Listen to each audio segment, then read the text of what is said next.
Hey everybody, let me turn the camera sideways. Hope everybody's doing good. Let me set. Oops, turn this a little bit. It just doesn't work.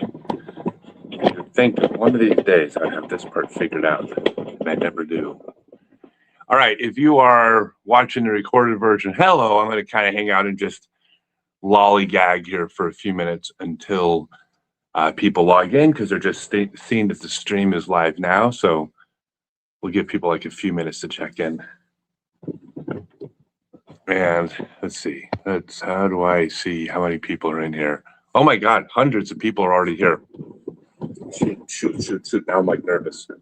Except I want to, that's pretty good, right? It looks like an old, was it the old firehouse? Hey, Drana, who did the old fireside chats? Was that Roosevelt? That was Roosevelt, right? Where he would like sit down in front of a fireplace on Friday evenings and talk to. Right. That was Roosevelt, right? Mm-hmm. So I'm kind of like Roosevelt, except that I'm in a Holiday Inn Express and there's no fireplace, and I'm not president. But other than that, it's a lot like Roosevelt. That's fair, right? So if you guys are logging in, welcome. Yeah, those are just facts. I wish I was on the side that was feelings over facts. It'd be so much easier. I wish I could do that, but I can't. What am I going to do? All right, so now this is, let's see. If I scroll down here, I can see, sorry, there's a new format to my streaming software. So I'm trying to learn it. So I apologize. I'm going to learn it while I'm live. That doesn't really make sense. I probably could have had the foresight to have thought that one through a little better. If you're in here, by the way, if you comment, if you say hello, I'll see the comments.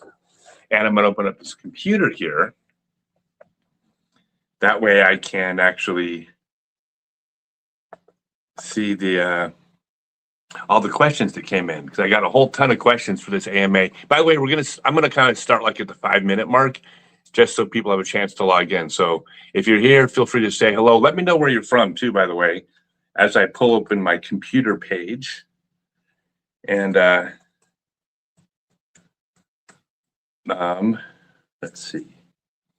Oh no, it's gonna make me okay, I gotta restart the computer and log in my account. You know, you would think that one of these days I would be prepared before going live, but I never am. So if anybody here, we're starting at the 5-minute mark. That's 10. We're starting at the half of the 10-minute mark. So feel free to, we're just going to chit chat for 2 more minutes, give people a chance to log in. And I'm going to start off with a major flex, you guys. You're not going to believe at the 5-minute mark, I'm going to tell you something you are literally not going to believe that I just did. It's like, y'all are going to be mind blown. So definitely stick around. Okay, now there's like 3,100 people coming in. Holy shoot, this is going to be a lot of people. And I'm sorry for ignoring you guys. I'm getting on the other computer so I can see all the questions that came in. So I'm not ignoring you. I mean, well, technically I am, but not really ignoring you. Okay, now it wants me to. Fine, I'll log into. It's making me log into Facebook. I never use the computer for anything. All right, we're 1 minute away from the 5-minute mark, and I'm going to blow your minds when I brag about what I'm about to brag about. But I can't seem to. I can't see the comments because it's not letting me scroll down on the comment side with this new thing. Oh my God, Meta it wants to do a CAPTCHA, but Drana, can you please help me with this? I cannot. It's oh no, never mind. It was just slow. It wants to know I'm not a robot. If I was a robot, Wouldn't you just interface with it? Yeah, I would just interface with it. Oh, I can't wait, by the way. Just so y'all know, I am first in line to get the chip implanted in my brain so I can use Bluetooth with my thoughts. Because I'm pretty sure. Oh, wait, I just got a notification that I'm trying to log into the Galaxy phone. Here, John, can I give you this, please? Will you please? I can't seem to log into Facebook. I mean, I can, but I don't want everybody to sit here and watch me trying to log into Facebook. So Trying to get a login approval. I guess so. It's asking me because I was on a different browser, and then I think it logged me out of the browser. Isn't this exciting? Are you guys glad you logged in to watch an old man try to use the internet? Technology scares me. So, all right. So while we're trying to log into the internet or to Facebook, I am going to give you guys the biggest flex in my life. I just did something that, well, I'm going to tell you what I did, and I don't think most of you are going to believe that I actually did this, but I did this. So about 15 minutes ago, I needed to walk down to the van to get my tripod. I walked all the way from my hotel room to the van parked out front without my phone.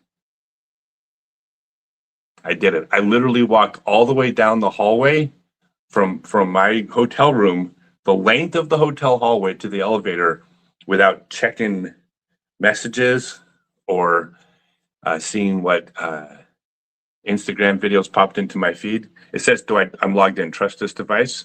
Yeah. So anyways, yeah, I did. I made it all the way to the elevator without my phone and all the way back. That's like the third time I've done this. I actually, when I was in San Francisco, I drove to the McDonald's almost an entire mile away without watching a single YouTube video. I know you guys think I'm making this up. You all think because I can't prove that I did this. You know what? Actually, we should do next time, Drana. Grab your phone when I walk out to I'm going to do this again. Grab your phone. I want you to film me walking all the way from my hotel room to the van without my phone, because they're calling me a liar. They don't think I did it. All right, you guys. So this is look, we're snowed in. It's the Arkansas version of snowed in, because it's not like this would be snowed in if you were up in like Michigan and you're used to this, but this is not normal down here.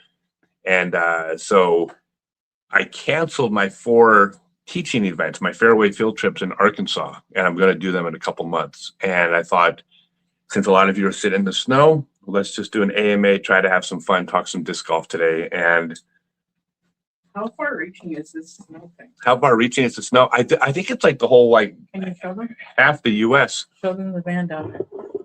Yeah, it's not like much. But context. Look at this. This is what it takes to shut down the world Yeah. in the south. Yes. And those western.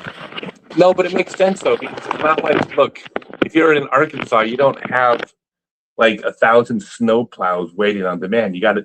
My guess is you got a bunch of people that are ready to go in their 4-wheel drive trucks that are basically the community bails the city out. I'm suspecting they don't have like 50 snow plows in Fort Smith. They have people, a bunch of hardworking American men who come to the rescue when weather hits. And so that would be a really big, stupid waste of money to have. Yeah. Snowplows sitting around. And they even like they were using salt shakers from the hotel on the roads. All right. So we're gonna do a quick AMA, and I am going to, let's see, here we go. Ask me anything, comments. Okay, here we go. Ready, guys? And I'm going to try to make this fun. By the way, I got a poop ton. I'm trying not to use potty words because it's an all ages show. I had a poop ton of questions come in, so I appreciate that. I'm going to try to get to them all. And oh no, my first question. I don't want to. Oh no, I'm not. I don't want to say it because this is an all ages show. Okay, I'm not going to say it. I'm practicing. So what is my favorite dinosaur? My favorite dinosaur is, God, am I being cliche if I say T-Rex? It kind of has to be, right? Isn't that the dinosaur that was like the alpha dinosaur? Like, look, this is part of the male hierarchy. Like, we men appreciate the hierarchy, and at the top of the dinosaur patriarchy was the T-Rex. So I'm gonna go T-Rex on this one. Hey, wait. I'm sorry. Before I get to these questions, I'm gonna do one more thing. Usually I'm like doing these things. I'm not trying to like sell nothing, because I just want it to be fun. and just I don't want to make it all about me trying to pitch stuff. But you know what? I got to do a better job of this because I'm trying to build this golf disc manufacturing company, and I'm making these amazing golf discs. And I know from sales, if I don't present a call to action, that y'all aren't gonna take action. That's just the way sales works. So I'll do the occasional plug. So I make great discs. You can go to StokelyDiscs.com. There's an example. This is the contrast Lark. This is not dye. This is actually a 2-color plastic.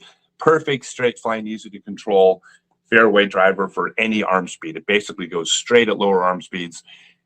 James Proctor's on the contrast discs. They're fantastic. And I'll give the occasional disc plug throughout the day.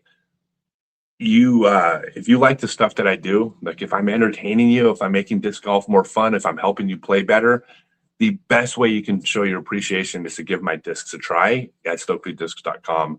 All original molds. I'm not telling you to throw discs you don't like. I'm saying give my discs a shot. My discs are just as good, every bit as good as the major manufacturers. I'm just a little guy trying to compete against the all these monsters running the industry. So I'm trying, but I need you guys to give my discs a try and then tell everybody how good they are. All right. Next question. Yes, who are the first professional disc golfers on the West Coast? Who are the first professional disc golfers? So that's a really interesting question because technically everybody who's playing pro is if anybody playing for money is a professional, right? That's the difference between pro and amateur.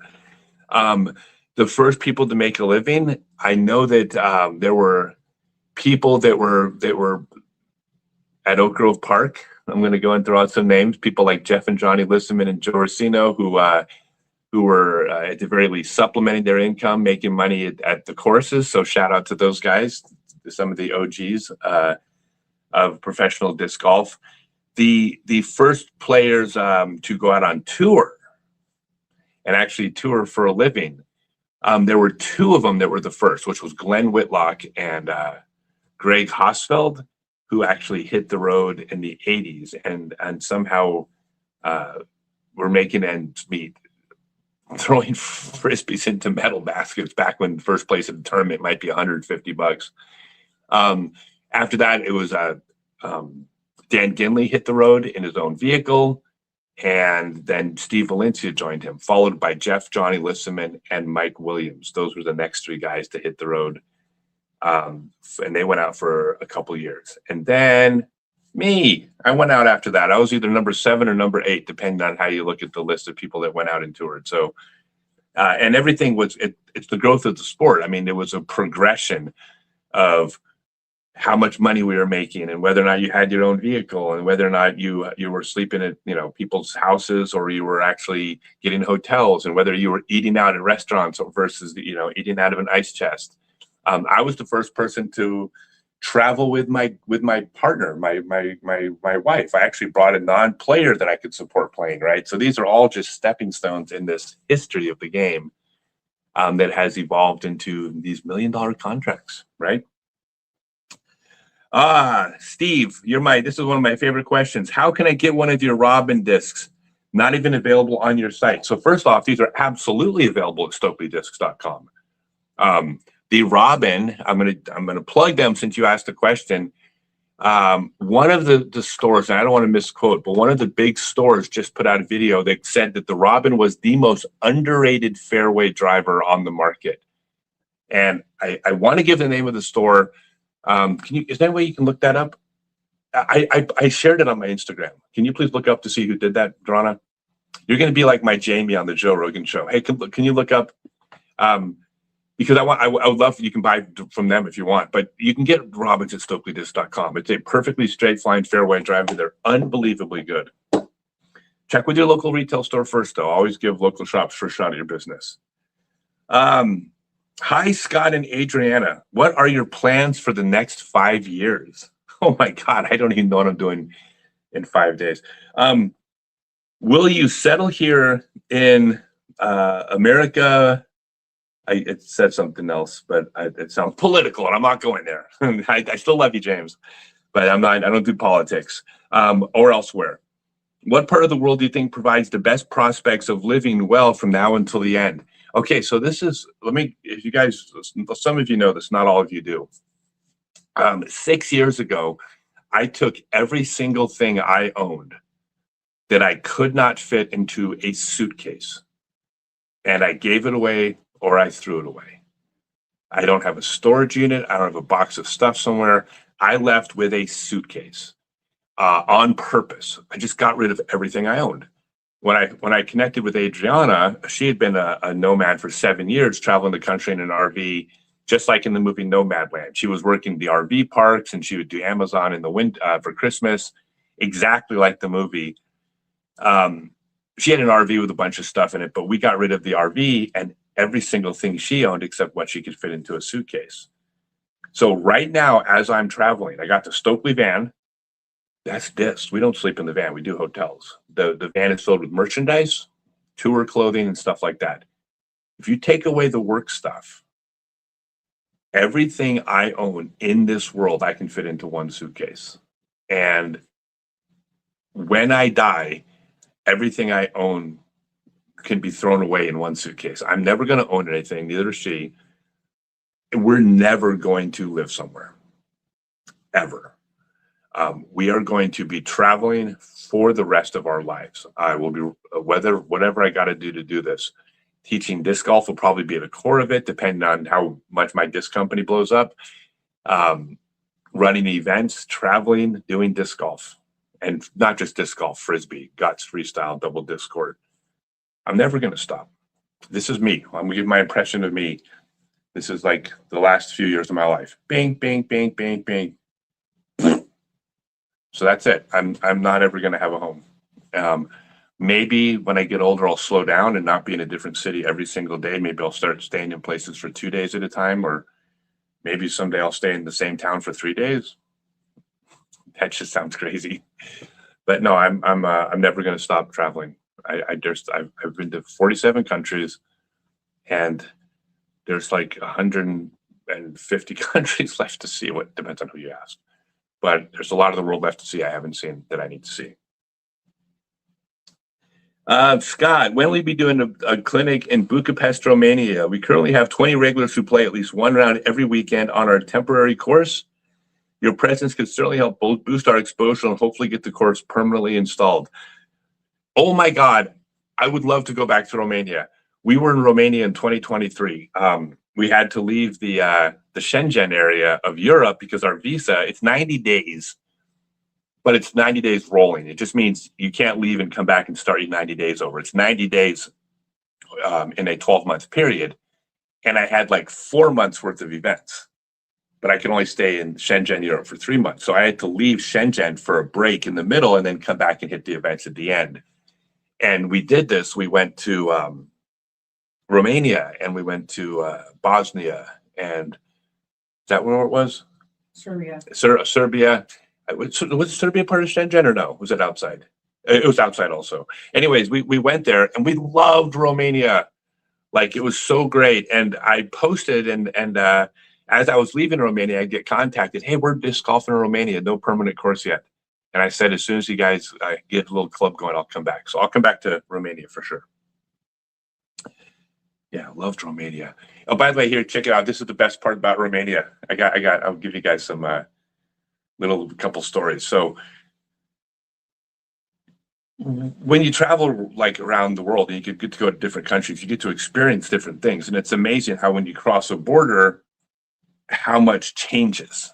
Like from country, like literally, like you can go from roads with potholes to roads that are good. And when we went into Romania, it was wild because we crossed the border from Eastern Hungary, and in Eastern Hungary is very poor. There's the parks seemed empty. There's not a lot of activity on the streets. Everybody seemed much older. Young people all moved to like Budapest.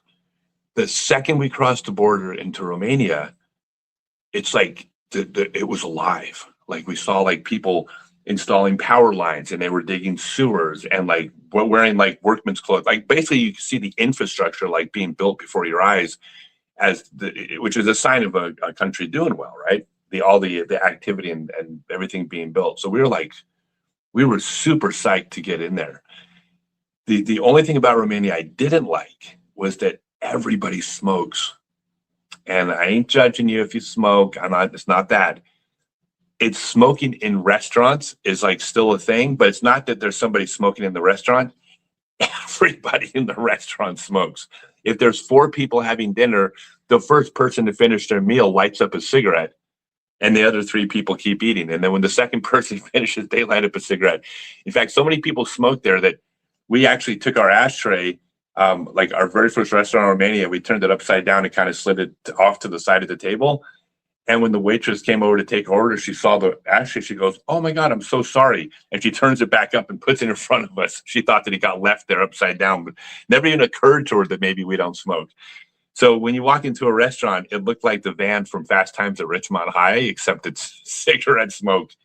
And You can't escape it on the patio. no, even if you go out to the patios, it's the exact same in the patios. But I figured out the trick. Here's the trick. When you guys go to Romania, Serbia, Bosnia, it's the same everywhere there. Imagine you're going to your grandma's house for Thanksgiving, and grandma smokes like a chimney, and it's her home. Like if you have the mindset, look, I know grandma's going to be smoking the whole time, you kind of like are mentally prepared for it. That's probably the most boring. Hey, don't leave. That is the most boring story I'm going to tell all day. It sounded really funny in my head. All right. Randy says, pros have to travel all over the country. Who pays for travel, the pro or their sponsor? Do they get a per diem, or are they eating SpaghettiOs in their minivan to survive out of pocket? So the answer is all of the above, right? This is no different than any other industry, whether you're like a garage band where the 5 of you are sleeping in the van every night and you're getting paid, $60 for a gig. You put 30 in the tank and then buy $30 worth of bread and bologna, all the way up to the rock stars with their tour buses who get to fly to the next town and the bus shows up. Actually, no one's really doing. Well, I mean, I guess they're doing a little bit of that, but it's a spectrum, right? If you have the money, your sponsor's buying you a vehicle and giving you plenty of money to live off of because you're doing well. But there's tiers, and people make progressively less money based on how well you do and how well you move product. So most of the sponsor players do get a salary, which helps. And then most of them are kind of making the decision, well, then how am I going to do this? Am I going to spend it on hotels and have no money at the end of the season? Or am I going to crash at people's houses and then I will have money saved up at the end of the year for the winter? I won't have to get a job because I'll have money stashed away.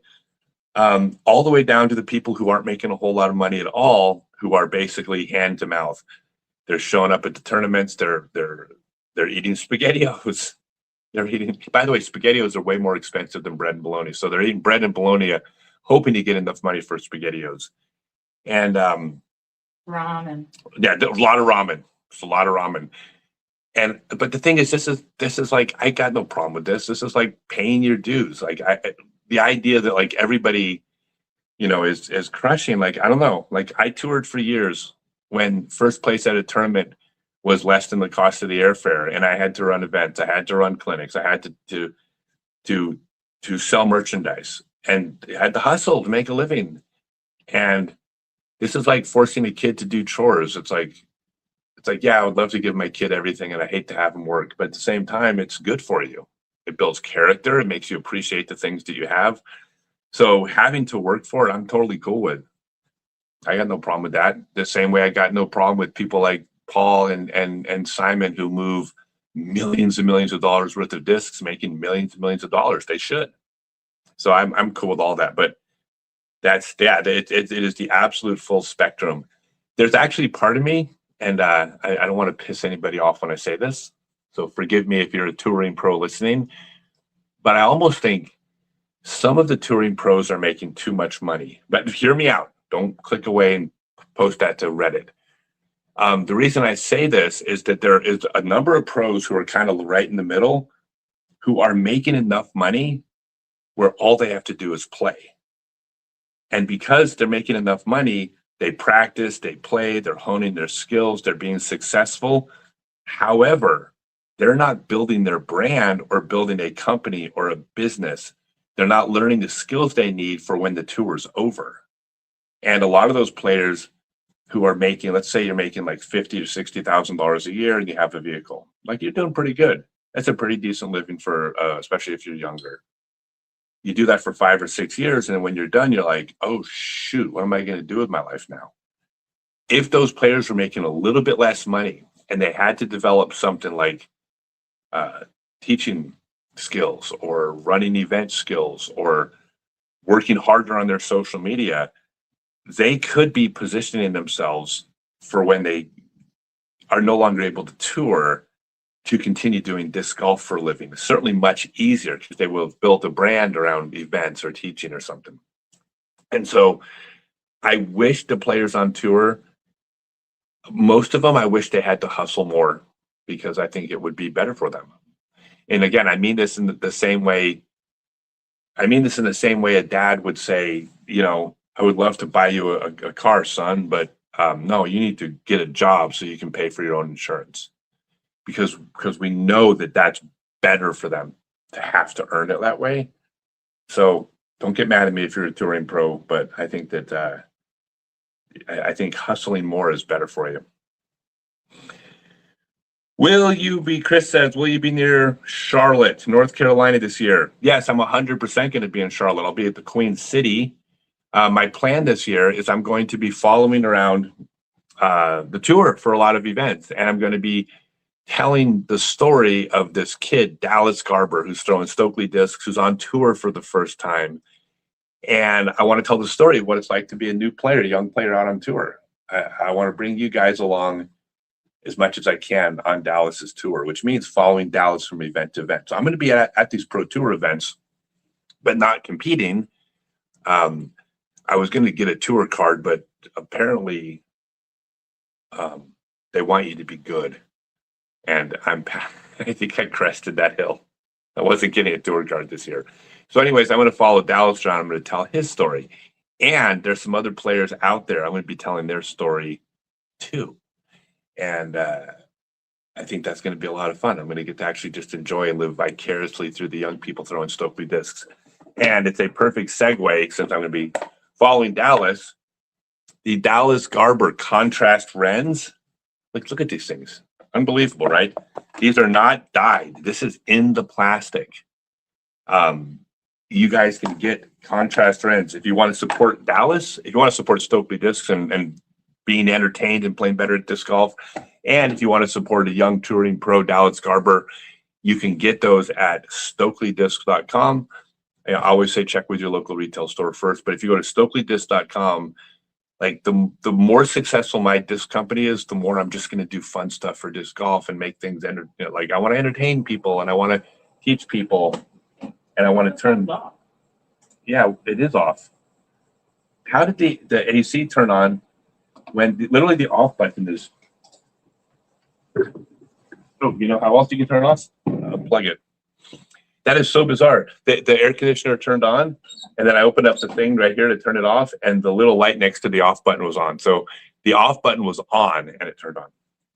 So anyways, yeah, go to StokelyDisc.com, support what I do, and all I'm going to do is I'm going to do more stuff to make disc golf fun, and definitely more tutorials and help everybody get better. All right. Hold on, I got to reopen my browser. All right. Here we go. Les says, hey, Scott, good morning. What does a professional athlete like yourself do to train and remain one of the best players in the world consistently for so many years? I know boring stuff, but I started doing simple wrist exercises a few months ago, and it has made amazing difference in my distance and confidence throwing a disc. It just made me think about what else I could or should be doing at age 63 besides the obvious form and technique stuff. Thank you and stay safe. Okay, what do I do to be competitive? Now, we're going to put quotes around the word competitive. I did 3 years on the Pro Tour in 2022, 23, and 24, and I did it at age 52, 53, and 54. So I was like 10 years older than the second oldest player on tour. I cashed at exactly 50% of the disc golf pro tour events I played in. Like I was your definition of a mediocre player on the pro tour. I cashed at 50% of the events. I got a third and 2/5 in Europe. I got a ninth at a whatever. No, I got 11th at a DGPT in the US. But I was I was a very average player on the pro tour.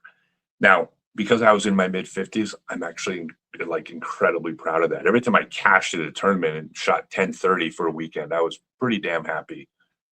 Because of my age, I'm in my mid 50s. In my opinion, outside of technique, right? Technique comes first. Yeah, you got to take care of your body. And I'm going to say something. Please don't get mad at me for saying this. It starts with not carrying excess weight. Okay. Like the amount of strain that you put on your body with every extra pound that you have. And I don't mean you got to be perfect, not when you're older, especially. But carrying that extra weight is so hard on your joints. But just think about it. Like, how fast would you throw a disc if it was several pounds heavier? Well, not that fast, right? Well, if you have several pounds of weight in your arm that you don't need to have there, that is excess weight you're trying to pull. You're not going to throw as far, period. You're not going to throw as well. You're going to get more fatigued. I think that's the single most important thing. The second thing, when it comes to exercises and stretching, I personally, and this is out of my area of expertise, but I can speak for myself, I don't believe in any specific throwing exercises. You use so many different muscles when you play, especially when you're throwing backhand and sidearm, and then throwing different utility shots, overhands. Then you're throwing from all sorts of different positions. You're leaning, you're extending out, you're dropping to a knee. There's very little of your body that you don't use when you play. So I think you have to have your entire body stronger, which means going to a gym. That doesn't mean you have to go to a gym. You can do something like jujitsu, rock climbing. There's other things that are certainly healthy, and they're probably way more fun than a gym. I recommend that too. But I don't think it's too much to ask to go to a gym a couple days a week and just do a full body workout. And I think you will see the rewards of doing that, not just in disc golf, but in life. But I think it starts with not carrying the excess weight. Like, I don't care how strong you are.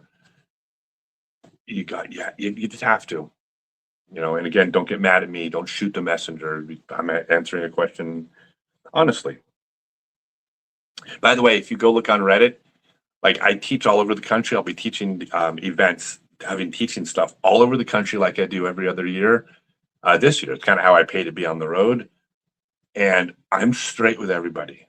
Like, you won't find a single post on Reddit that said, oh, I paid him money, and then he was just like super nice to me because I paid him money. Like, that's not what you're paying for.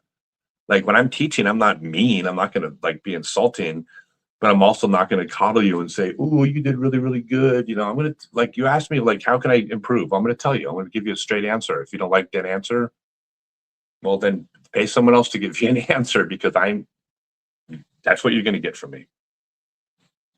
Do you think a commission for disc golf should be established to take our game from hobby to sport? This is from Richard. All right. I'm going to push back on the question, Richard. First off, thank you for writing.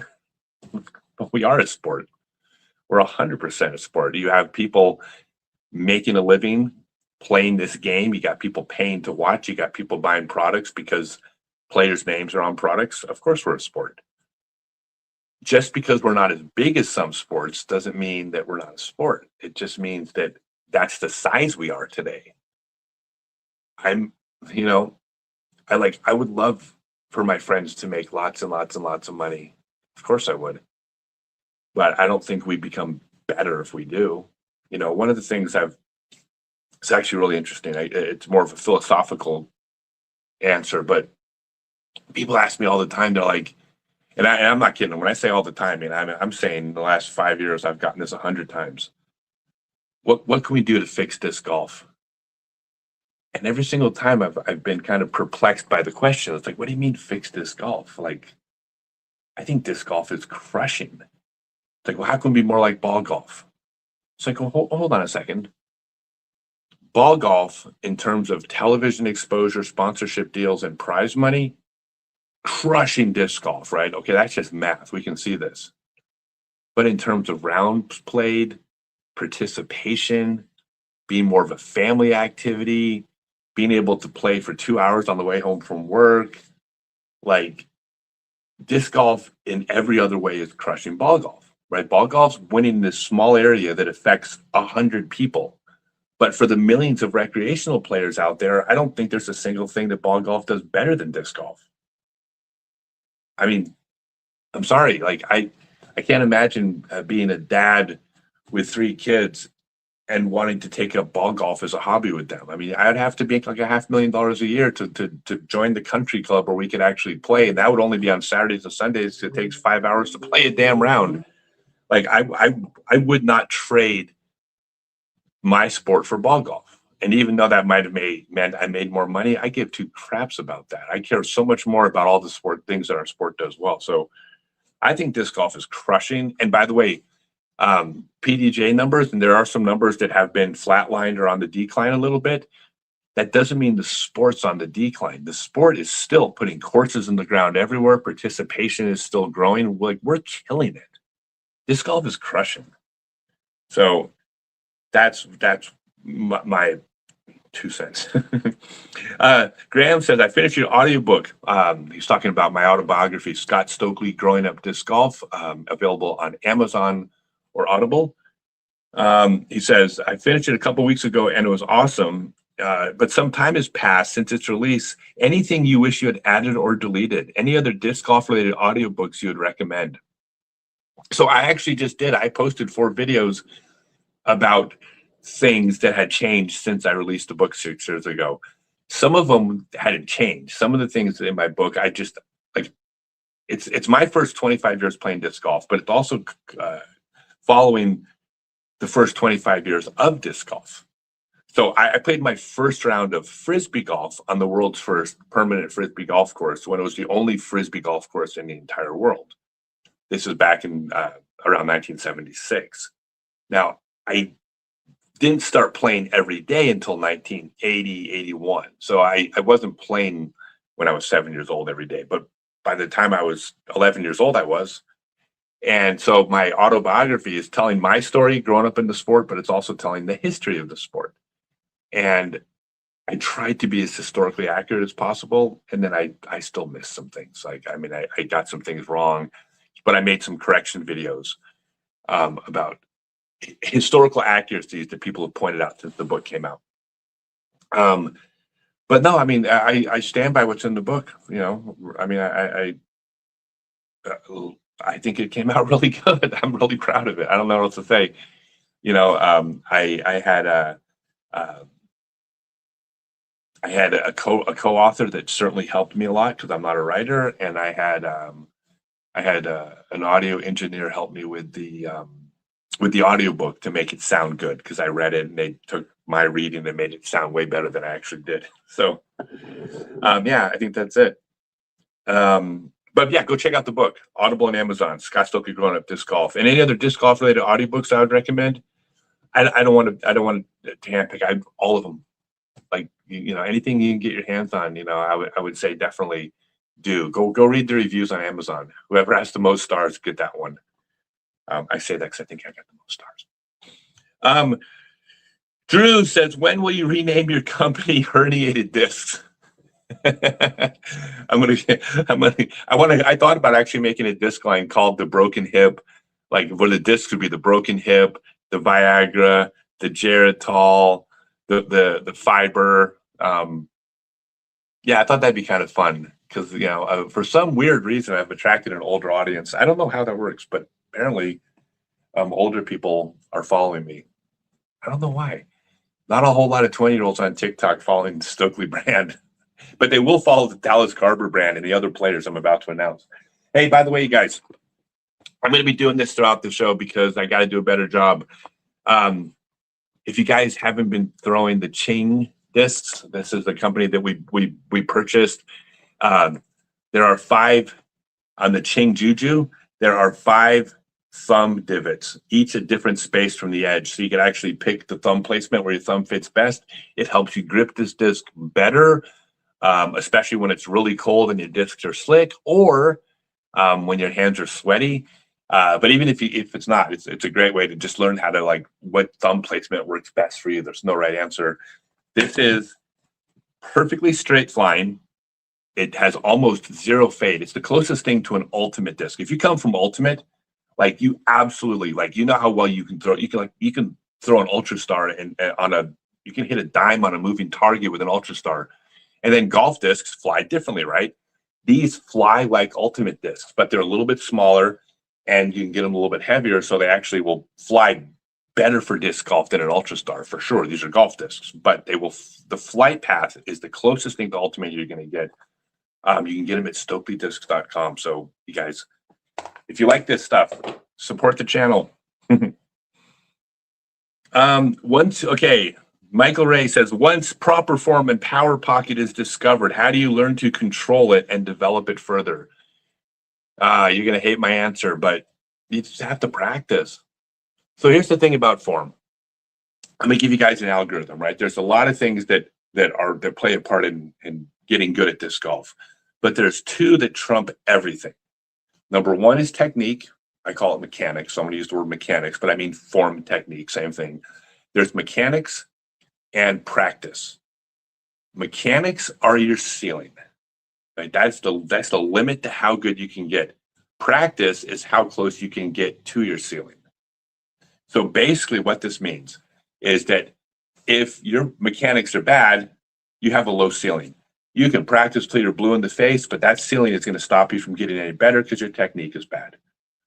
If you have good mechanics and you don't practice, you're still down here. You're not going to reach your ceiling because you haven't practiced, because practice gets you to your ceiling. If you have good mechanics and you practice, you have a high ceiling and you get as close to your ceiling as possible. So once you develop good form, then you have to practice. I'll give you a very oversimplified example of this. You could take a lesson on a ball golf course and you could learn flawless putting mechanics in ball golf in one session, where your putting mechanics are as good as any pro ball golfer out there. It doesn't make you good at putting. All it means is now that you have good mechanics, when you practice, you'll improve and eventually become good. But you can't get better than your mechanics allow you, right? Now, if you have bad putting mechanics, no matter how much you practice, there's a ceiling. You're not going to get any better. So you can learn proper technique, but then you got to put the time in. That's the reality. Now, as far as how to practice, field work or network, but like throwing, it's critical. It's critical that you go out there. If you're just playing rounds of golf, you're going to improve. You're going to have fun. You're going to enjoy the game. If all you're doing is playing rounds, there's always a ceiling on how good you get. You got to actually put some time in the field. Doesn't mean you got to go out every day for hours, but like if you were a ball golfer, you would spend time on the driving range. Well, you got to spend time on the driving range in disc golf and on the putting green. Quinn says, oh, by the way, I said any questions. I said no questions are off limit. So Quinn says, if you could choose the next Secretary of Homeland Security, who would it be? I said no questions off limits, but I didn't say I was going to answer all of them, because one of the things I've deliberately done is I don't do politics. I certainly don't mind you asking, Quinn. It's a real thing. I think politics are really, really important. I personally, though, think that politics does not need to infect every single aspect of our lives, that we as human beings, we need a break from politics, just like we need a break from work, just like you need a break from responsibilities. We need breaks in life. To me, disc golf is a break from the real world. So even though I think these things are incredibly important, and I will even tell you that I have extremely strong opinions politically, you will never hear me say them out loud, because when you come to my events or come to my channels, that's not the time and place. So I'm going to give you guys a break. So the Director of Homeland Security will be, I don't have an answer. No politics. No politics. Important question, but just not for me. I'm also not qualified. That's the other thing. I'll say one last thing about this. I don't understand the fact that nobody is able to say I don't know. I don't understand global economics. I don't understand all the things that happen around the world at a level where even I feel like my opinion's valid. Like, well, so and so did something, and half people think it's a great idea, and half the people think it was a horrific idea. And I'm like, does not anybody think I wasn't in those meetings? Maybe I don't know all the facts. I don't know. Ignorance is bliss. Dan says, I'm curious, in 10 years, where do you see this is a good question. Where do you see age protected divisions comparing to the MPO division in terms of numbers at the touring level? COVID gave us a big boom in players. Could you see Masters Championships getting more eyes and competitors as we go further? And how and would could it be different at the local level 10 years from now compared to the touring level? So I'm going to give an answer. This is where I hate being honest because I wind up giving answers that don't make everybody happy. But you're always getting the straight from me. So I think that on a participation level, I think age protected divisions are going to continue to grow and get huge, and they're going to be popular. And it's fantastic that we have these. That's what divisions are for. So everybody can compete with a group of players that they can be competitive with, and that includes the amateur divisions, right? It's absolutely fantastic. I love it. Do I think it's going to continue to get more and more exposure outside of major, like the majors, like the World Masters Championships? I don't think so. And the only reason I say this is not that I don't want it to be. It's not that I don't want my friends to get all the success and the attention. And it's not that I'm rooting against that happening. But when it comes to watching sports, I'm a big believer in the free market, and the free market within the world of sports has kind of said we want to watch the best players. And within sports, that's what we get. We get to watch, I can't imagine there not being a senior NBA tour if people wanted to see the old guys play.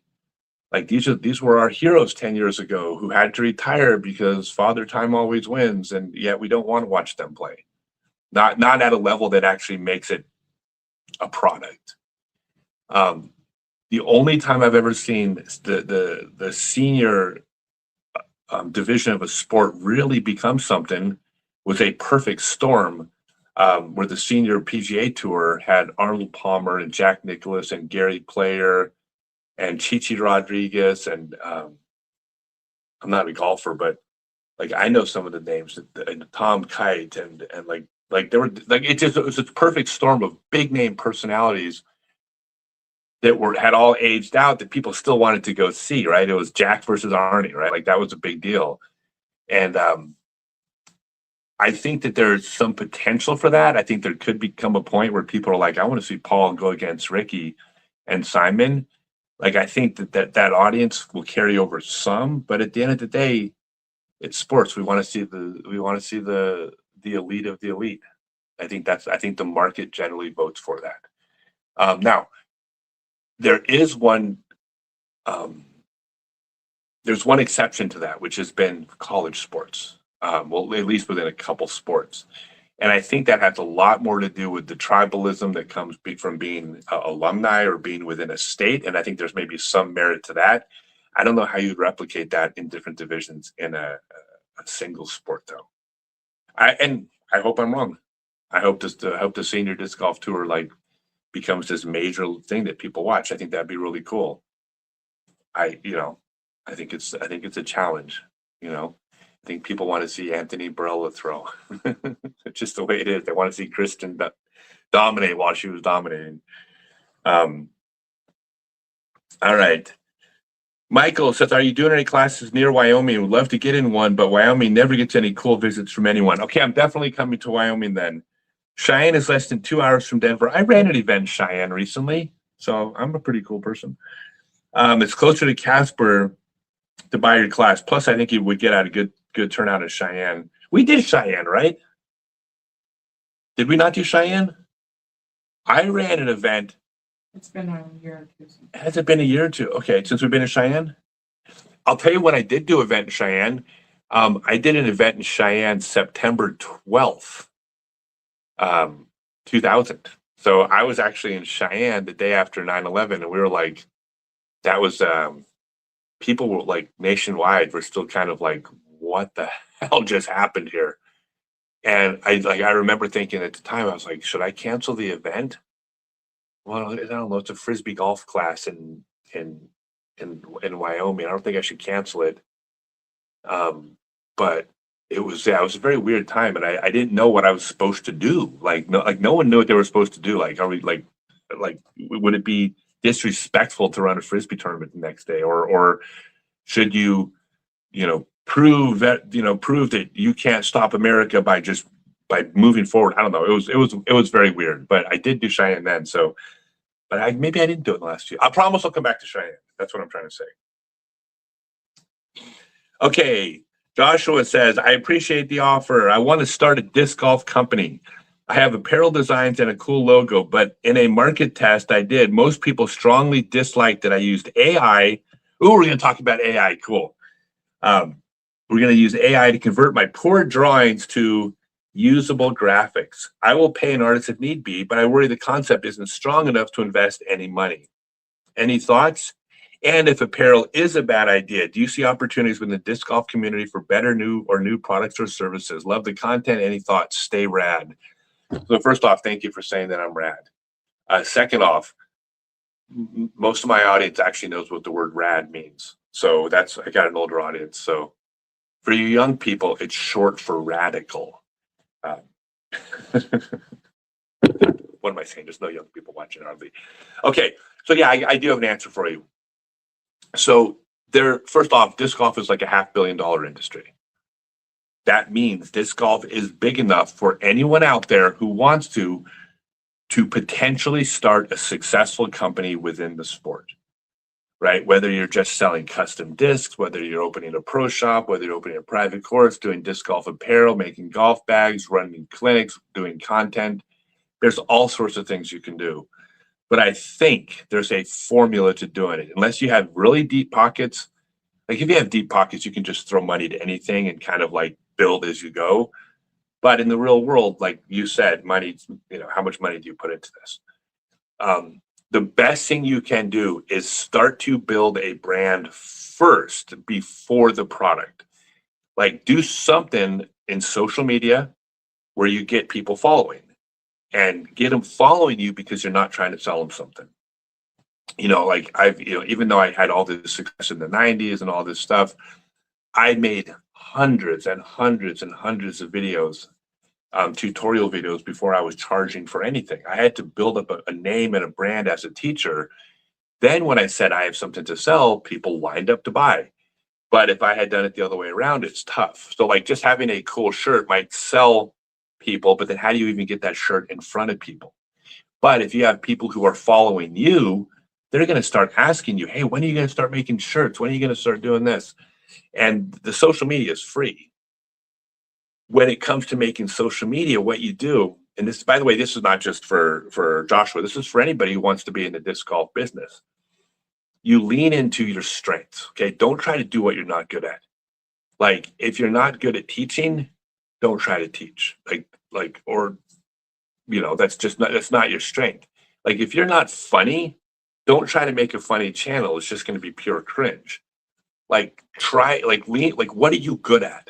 Are you good at teaching? Are you good at filming other people? Are you good at interviewing? Are you good at being funny?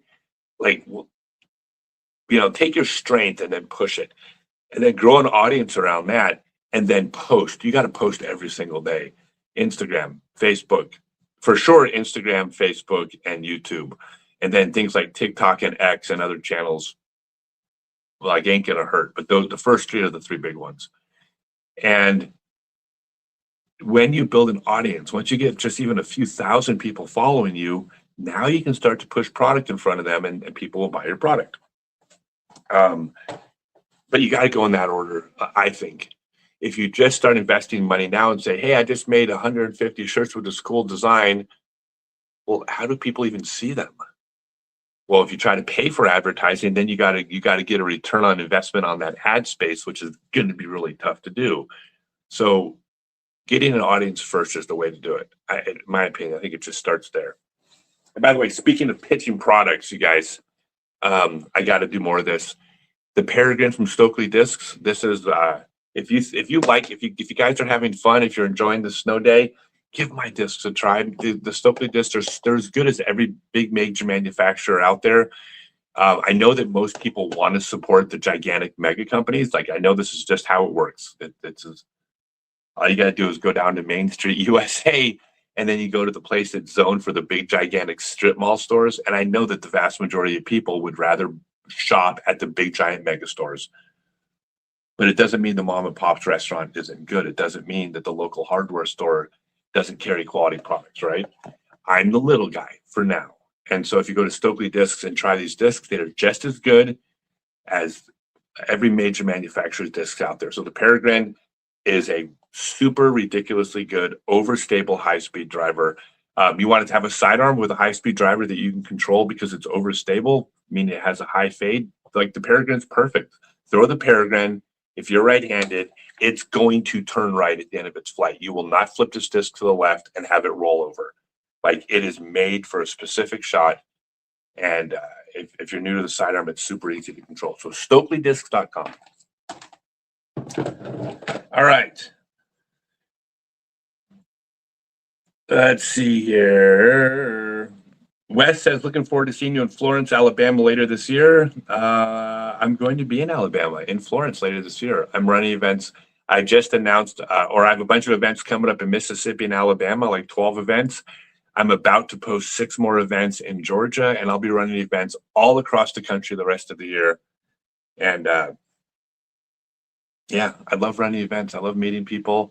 I gotta keep the lights on as I'm trying to grow Stokely discs and Ching discs like this. Like I know this company's gonna work, but we got to keep the lights on during the first few years because that's the way it works when you start a new business. So these events is literally how I'm paying. I literally pay for some of my employees from running disc golf events around the country, but it's all gonna work. I know what I'm doing. All right. Eric says, everyone asks about driving tips. Can you discuss your putting thoughts? Yeah, absolutely. So, God, this could turn into a 30-minute thing on putting, and I want to try to give the more simple version of this, okay? And I'm going to try to do it without explaining like all the details. I'm going to ask you to take a leap of faith here and just go with me on this one. I do not believe you can choose your putting form. Right, spin putt, push putt, or push putt. Actually, let me explain. A spin putt is a putt that predominantly uses the elbow as the main hinge. That's a spin putt. Shoulders used a little bit, wrist is allowed, but if it's mostly elbow, it's a spin putt. Push putt has the wrist and elbow locked in place. The only hinge is going to be the shoulder. That's going to go in an up and down motion because wrist and elbow don't move. And then a spush putt is a hybrid between the two. A push putt is mostly shoulder, but you allow the elbow and maybe the wrist to give it a little bit of pop at the end to put a little spin on it. All 3 of those are valid putting techniques, okay? We are never going to get to a point in our sport where all the pros are using one of those putts. There's a reason why I say this. This is not just me just voicing my opinion that they all work. There's a mechanical reason why this is the case. All 3 of those putting forms are valid, but only one of those putting forms is valid for you.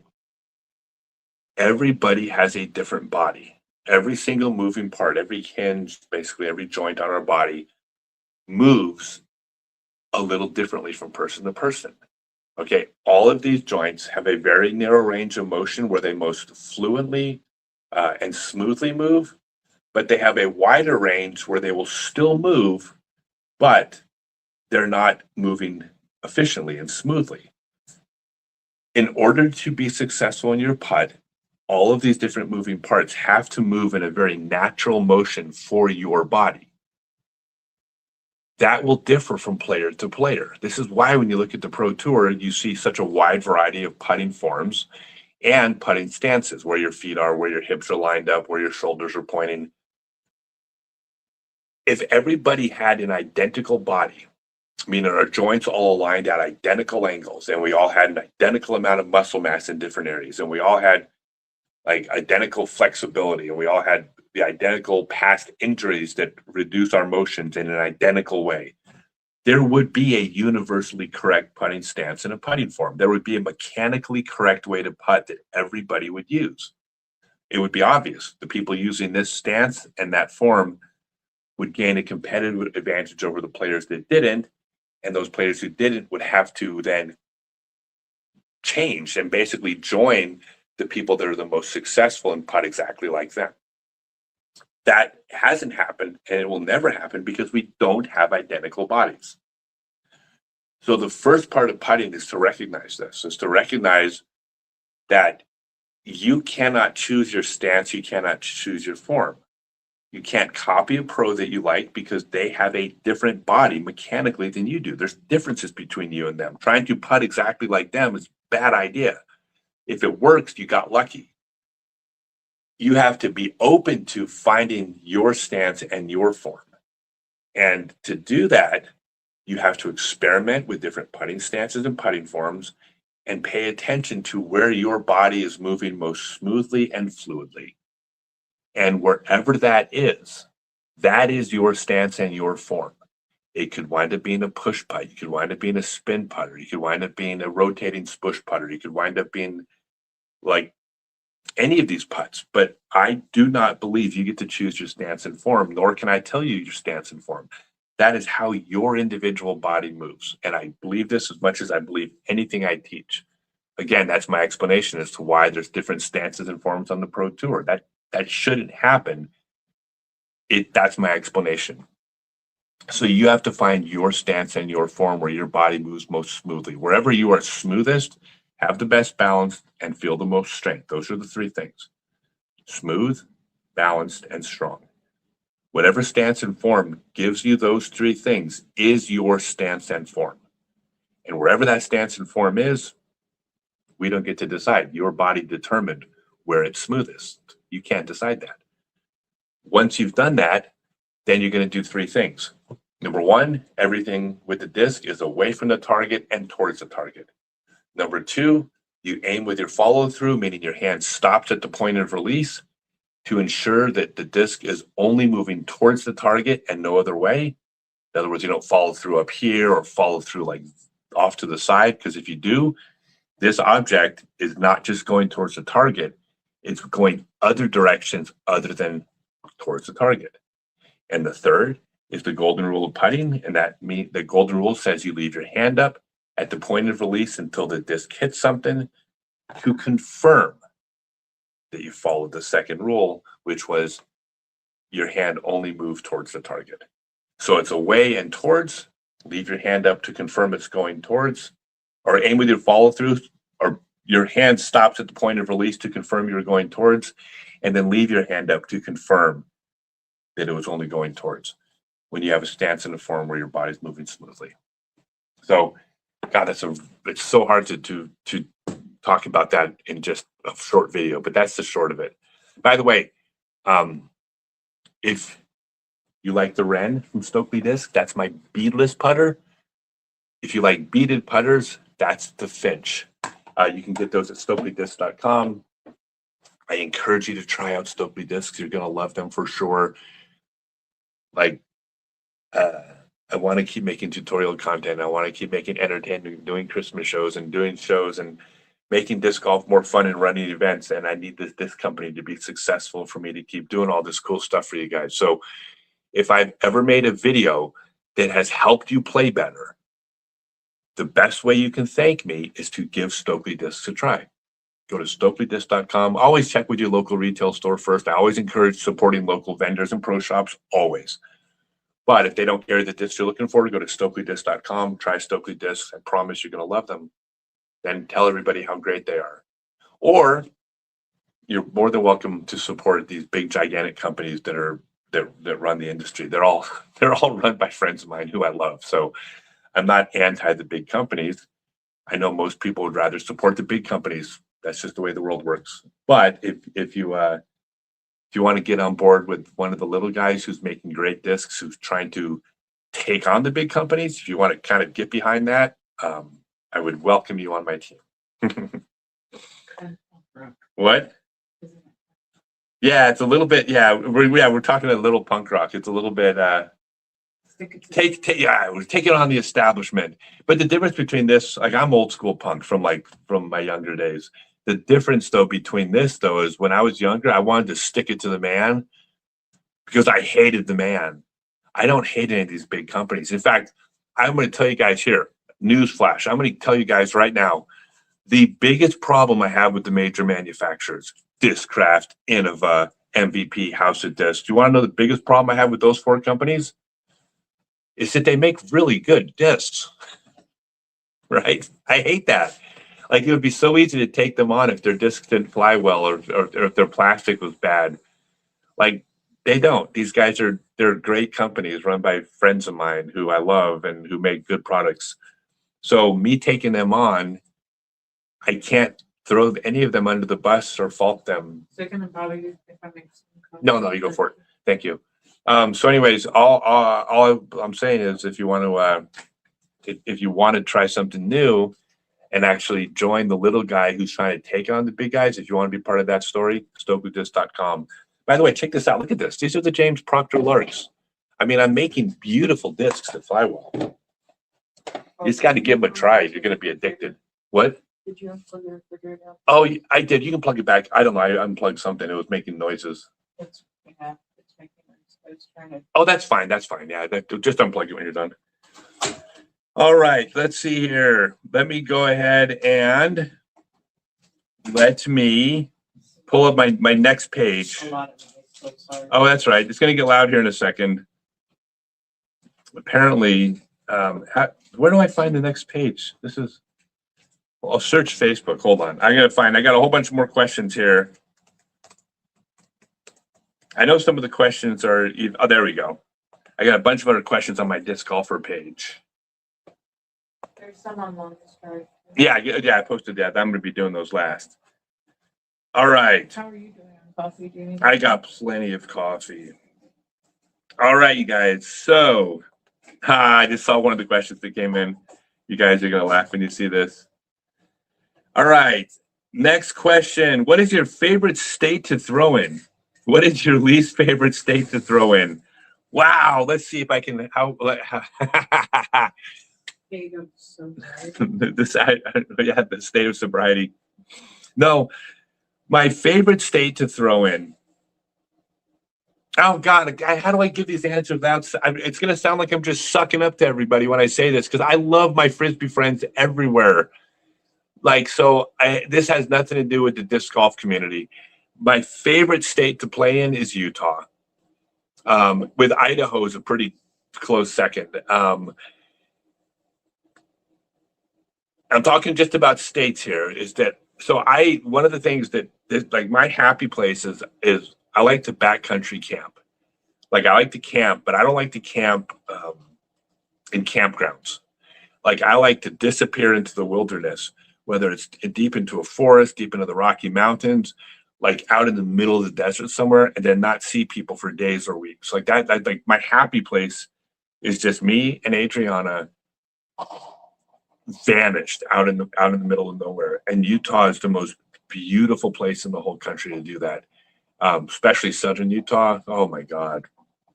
They got the 5 big national parks there, but in between the national parks is just as pretty as the national parks. Like the southern third of Utah, you can't go wrong.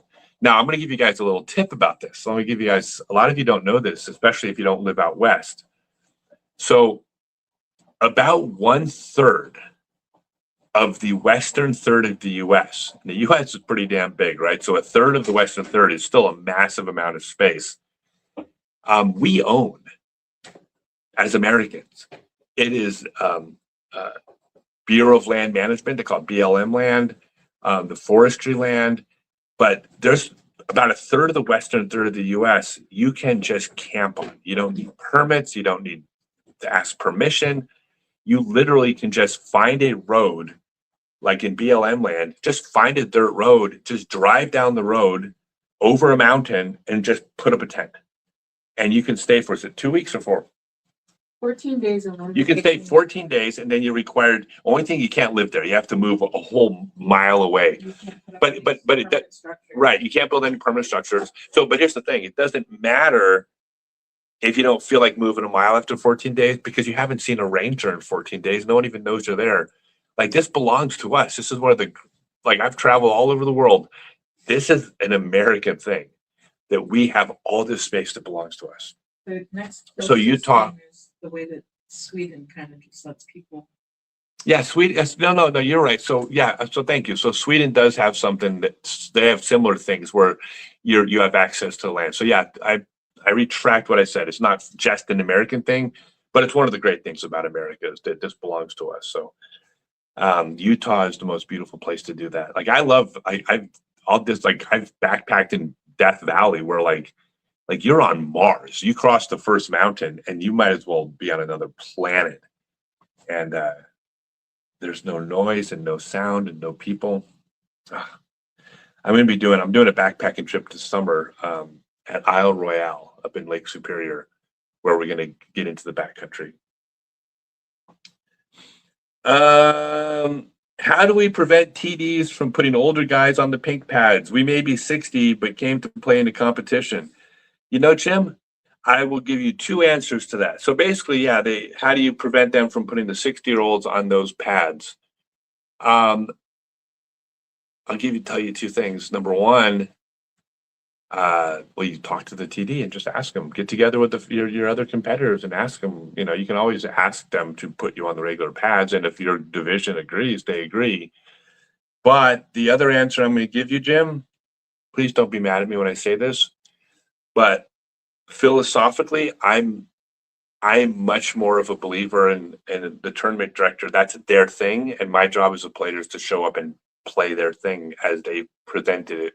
That's the challenge that they gave me, and if that's the challenge that he gives you, you know, you can petition them, but at the end of the day, that's the course they gave. Like, I give the same. I'm not a hypocrite. I give the exact same answers when people say, "How do you feel about elevated baskets?" And my answer has always been, "It's none of my business what I think." Like, that course designer decided that was needed for that challenge for that hole. Whether I agree or disagree is irrelevant. My job as a player is to come take on the challenge that was presented to me. And so yeah, I kind of feel that way. But you can always ask them. Look, if there's 4 of you and you're like, dude, we don't want to play those pads. We're 60. We're like, no, we can play the real pads. Like, I think most TDs are going to cut you some slack. Who are my favorite bands? Oh, well, starting with Guar. I'll tell you, there's a lot, but I'm just gonna pick one. So if you guys want to go look up one band, if you haven't heard of it, go look up the Toy Dolls. They've been around for like 40 years. They are the most unique punk rock band. Like, nobody sounds like the Toy Dolls. And if there's one band would introduce someone to where they just go, "Oh my God, thank you so much for telling me about this band," because I'm in love with them. It's the Toy Dolls. Joe says, will there wait, what the hell just happened? Oh. I got a really weird question coming up here in a second. Will there ever be a disc that you placed in a basket in my backyard? Yeah, so one of the things I do when I'm driving, when I'm traveling, when I see a basket in someone's yard, I usually just pull over and throw a disc at it and then drive off and leave it in their yard. I've been doing that for a while. Are disc golfers in better shape than ultimate players? I just spent the weekend on the beach. Yeah, the answer to that is no, they're not.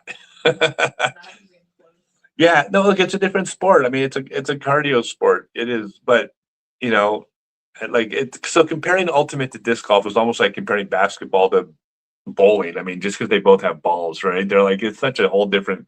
Like, there's some crossover, but there's some basketball players who like to bowl too, right? But like I love Ultimate. Like but it's a whole like the mental part, like the personality that plays Ultimate and the personality that plays disc golf is two radically different types of people. Like I'm not a runner. Like I don't run. Just that's not I wasn't given that. Like I was given fast arms, but in order to get whatever thing gave me fast arms was literally taken and extracted from my legs. Like when I run, like I've heard people say that when I run, like that they've said things like, "Wow, it's like your legs are moving, but it's like you're standing in place." I think that's pretty accurate. I've watched videos of me running. So it's just not that's not my sport. But are they in better shape? Yeah, they probably are. Although I will say this, I think that they drink more. I think the ultimate players drink more. So I think I don't know. There's been some rec leagues that. yeah, that's probably give them a run true. for their money. I'm trying to get on the side of disc golf here. So yeah. No, here, I'll say this right now, and I'm gonna put this in writing. Disc golfers are better looking than ultimate players, even though they might be in better shape. There you go. They might be better at seeing. Yeah. The discs in the weeds or up in the tree. I don't Yeah. know about looking. We have better eyes. I'm curious how you came up with the shape of the robin. Have you thrown it a lot? How did you test it out? I want to buy one, but it's not sold locally. StokelyDiscs.com. Okay, you guys, this disc is you cannot get a better straight flying fairway driver than the Robin, except for the Lark if you're throwing like less than 200 feet. If you throw less than 200 feet, the Lark is going to fly a little bit straighter for you. This disc is, I can't even tell you guys, like the Robin is going to be a disc that it's going to grow on people over time, and people are going to be throwing this disc in 20 years because it's perfect. Like it's literally a perfectly straight flying fairway driver. If you throw it over 300 feet, you put on a tiny bit of hyzer, it'll pop up straight. But it also has very little fade at the end, which means at the end of the flight, it doesn't bank really hard. It tends to keep going forward. Not as straight as like a juju or a putter, but no driver does. But this is like it's unbelievable. Now, as far as how I came up with it, it's very simple. I didn't. So I've tried to be really like transparent with Stokely Discs and share everything about the company. These are not third-party manufactured. Okay, these are not manufactured by some other company. Every single Stokely disc made and chain disc made is run on a machine that we own, me and my partner. It comes from a mold, an original mold with plastic that we purchased, shipped out of a warehouse that we own. Like these are our discs. These are all original. Having said that, it's hard to make golf discs. And the challenge of making golf discs, among other things, is that when you build a mold, the disc does not come out of the mold identical to the shape of the mold. Okay, when plastic cools, it shrinks. When it comes out, it domes, it changes shape. And when it comes to drivers, the slightest little changes have a massive effect in flight. Perfect example. Look at a disc like the gold standard for drivers, right, which is the Destroyer. So I'm not knocking the Innova and the Destroyer. I'm calling the Destroyer the gold standard for high-speed drivers. But a Halo Destroyer, a Star Destroyer, a Champion Destroyer, and a G-Star Destroyer, all four of them fly differently because they have four different plastic types, which make real subtle differences in how they come out. But if you looked at those discs side by side, it is very hard to tell them apart. Yet they're clearly four different flight characteristics from something this subtle. So you can't just build a mold off the shape of a disc and then have it come out. So you need to build a mold to account for these things that are going to happen. But then in the manufacturing process, there's all sorts of factors like how fast the disc is cooling and temperatures and pressures, and then every single additive and different plastic types react differently when they cool. And like this is art. This isn't just pure science. There's an art to it. So because of those things, we made the decision that even though we were doing all of our, like we're in complete control over this manufacturing, we would get help within the industry for disc design and the manufacturing process. Doing this, we spend more money, cost us more money because we obviously there's another piece of the Stokely Discs business model that cost money. The trade-off in doing this is that we didn't want to release our first 2, 3, 4 discs that were stinkers, that didn't fly great, but we spent $25,000 on a mold, so we kind of have to sell these because we need to sell discs to buy more molds or something like that. We didn't want to do that and then start off with this bad reputation for not making good discs that we had to overcome by telling people, ooh, our new disc is actually good. Like that's not our business model. We said, let's make some unbelievably good discs right out of the gate. That's what we did. So we invested the money to have an expert help with that part of the process, which is why there is no Stokely disc that isn't phenomenal. And by the way, you guys know this about me. I will not ever lie to you and say, oh, I'm never going to say every disc is great for every single shot. Like literally, I made a video like 3 days ago with the Lark. I talked about how good the Lark was, how it flew so straight at low arm speeds, right? In that same video, I said, look, if you're throwing this disc into a headwind, don't. If you throw the Lark into a headwind, you're going to lose control of this disc. It ain't going to fly well. And by doing that, I lost sales to some players because I said what it's not good at. So I'm honest with you guys.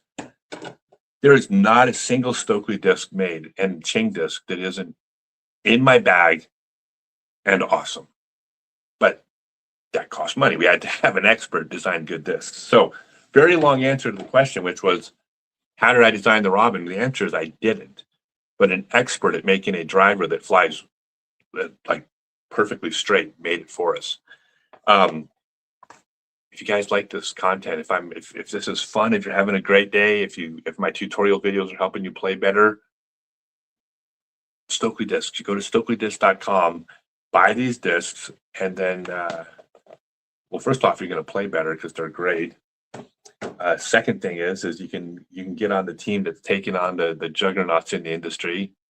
All of my friends who run these major manufacturing companies who I love to death, but I'm trying to compete with them. Right, just like in disc golf, I go out, I try to compete with Gannon. Like right now, it's kind of tough. Gannon's pretty good. Doesn't mean I'm not going to try to compete with them. So, anyways, if you want to get on the team that's trying to take on the big guys making good discs, go to StokelyDiscs.com. And then by the way, once you see how good they are, make a video and tag me and be like, holy crap, that Robin's like, it's as good as you said. And then make a video and tag me and tell your friends. Okay, is the Toro an approach disc or an overstable mid-range? I don't know the answer to that. I'm not as familiar with the other companies. I'll tell you this though, approach and mid-range, like it's kind of a subjective term, right? So like a mid-range disc and an approach disc generally approach discs are just a little bit slower, so they're more of an approach disc, but I can't tell you what the Toro is. And I know a lot of the discs, but I just can't keep up with all of them. All right, here's the question that I'm gonna answer this because I said ask any question, so I'm gonna answer it. He says, some of us have been around long enough to remember the rumor that you were in porn. So were you in porn? All right.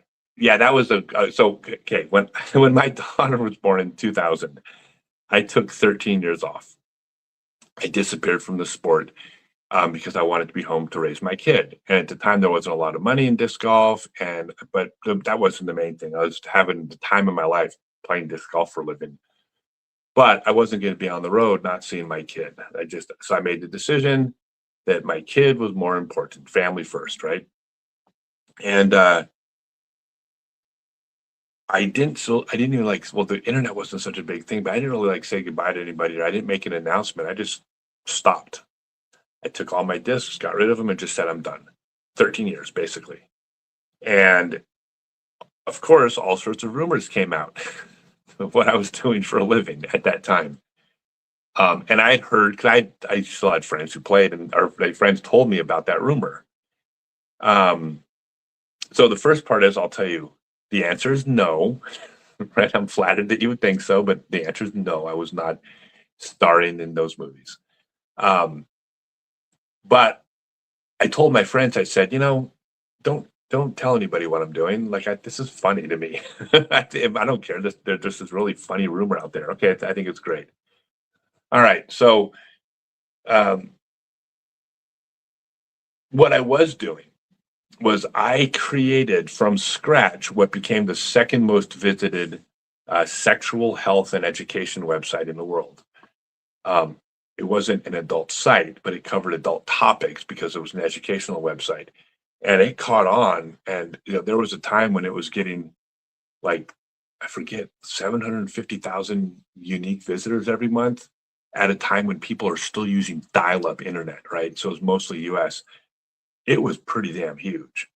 And I ended up selling it for a ton of money. I actually did really well when I sold this business for a while. So yeah, I was that's probably where the rumor started. Someone heard that I was doing that, and that's what it was. So sorry, it's not exciting, less exciting, but um why is grass green? That's the question. Why is grass green? I think it absorbs certain wavelengths of light. Because the color receptors in your eyes interpret the wavelength of light. He didn't ask you. The green is different to women than it is to men too. He didn't ask you. Did the question say, Adriana, why is grass green? So you can find your disc easier. So you can find your disc easier. Unless you buy green discs, which Stokely just doesn't. No, so green has to do. I know it has to do with photosynthesis. I know that on other planets, that things are going to be, because of the different wavelengths of light, because of everything's going to be purple. I don't know exactly how that works, but apparently that's the thing. So I dropped out of school in the ninth grade to play, but I will tell you this: that yeah, it has to do with reflecting certain wavelengths of light. You have three different receptors in your eyes. They will interpret those wavelengths, and they put together a picture that's sent to your brain, and your brain creates an image of what it thinks green is. The interesting philosophical question is, what I see is green. Do you see the same thing when you see green? And the answer is, there's no way of ever knowing if your green looks like my green. All we know is that this thing that reflects that certain wavelength of light, we interpret it as matching the other thing that reflects those wavelengths of light. But what we actually see is unknown. It's kind of fun. And what we actually know about the brain is so very little. And like, even when you try to remember what green it was, you can see a green in your head that might not be what you were actually remembering, but I can't see one at all because I don't have that thing in my brain Yeah, right. that makes pictures. Yeah, that's fun, right? Yep.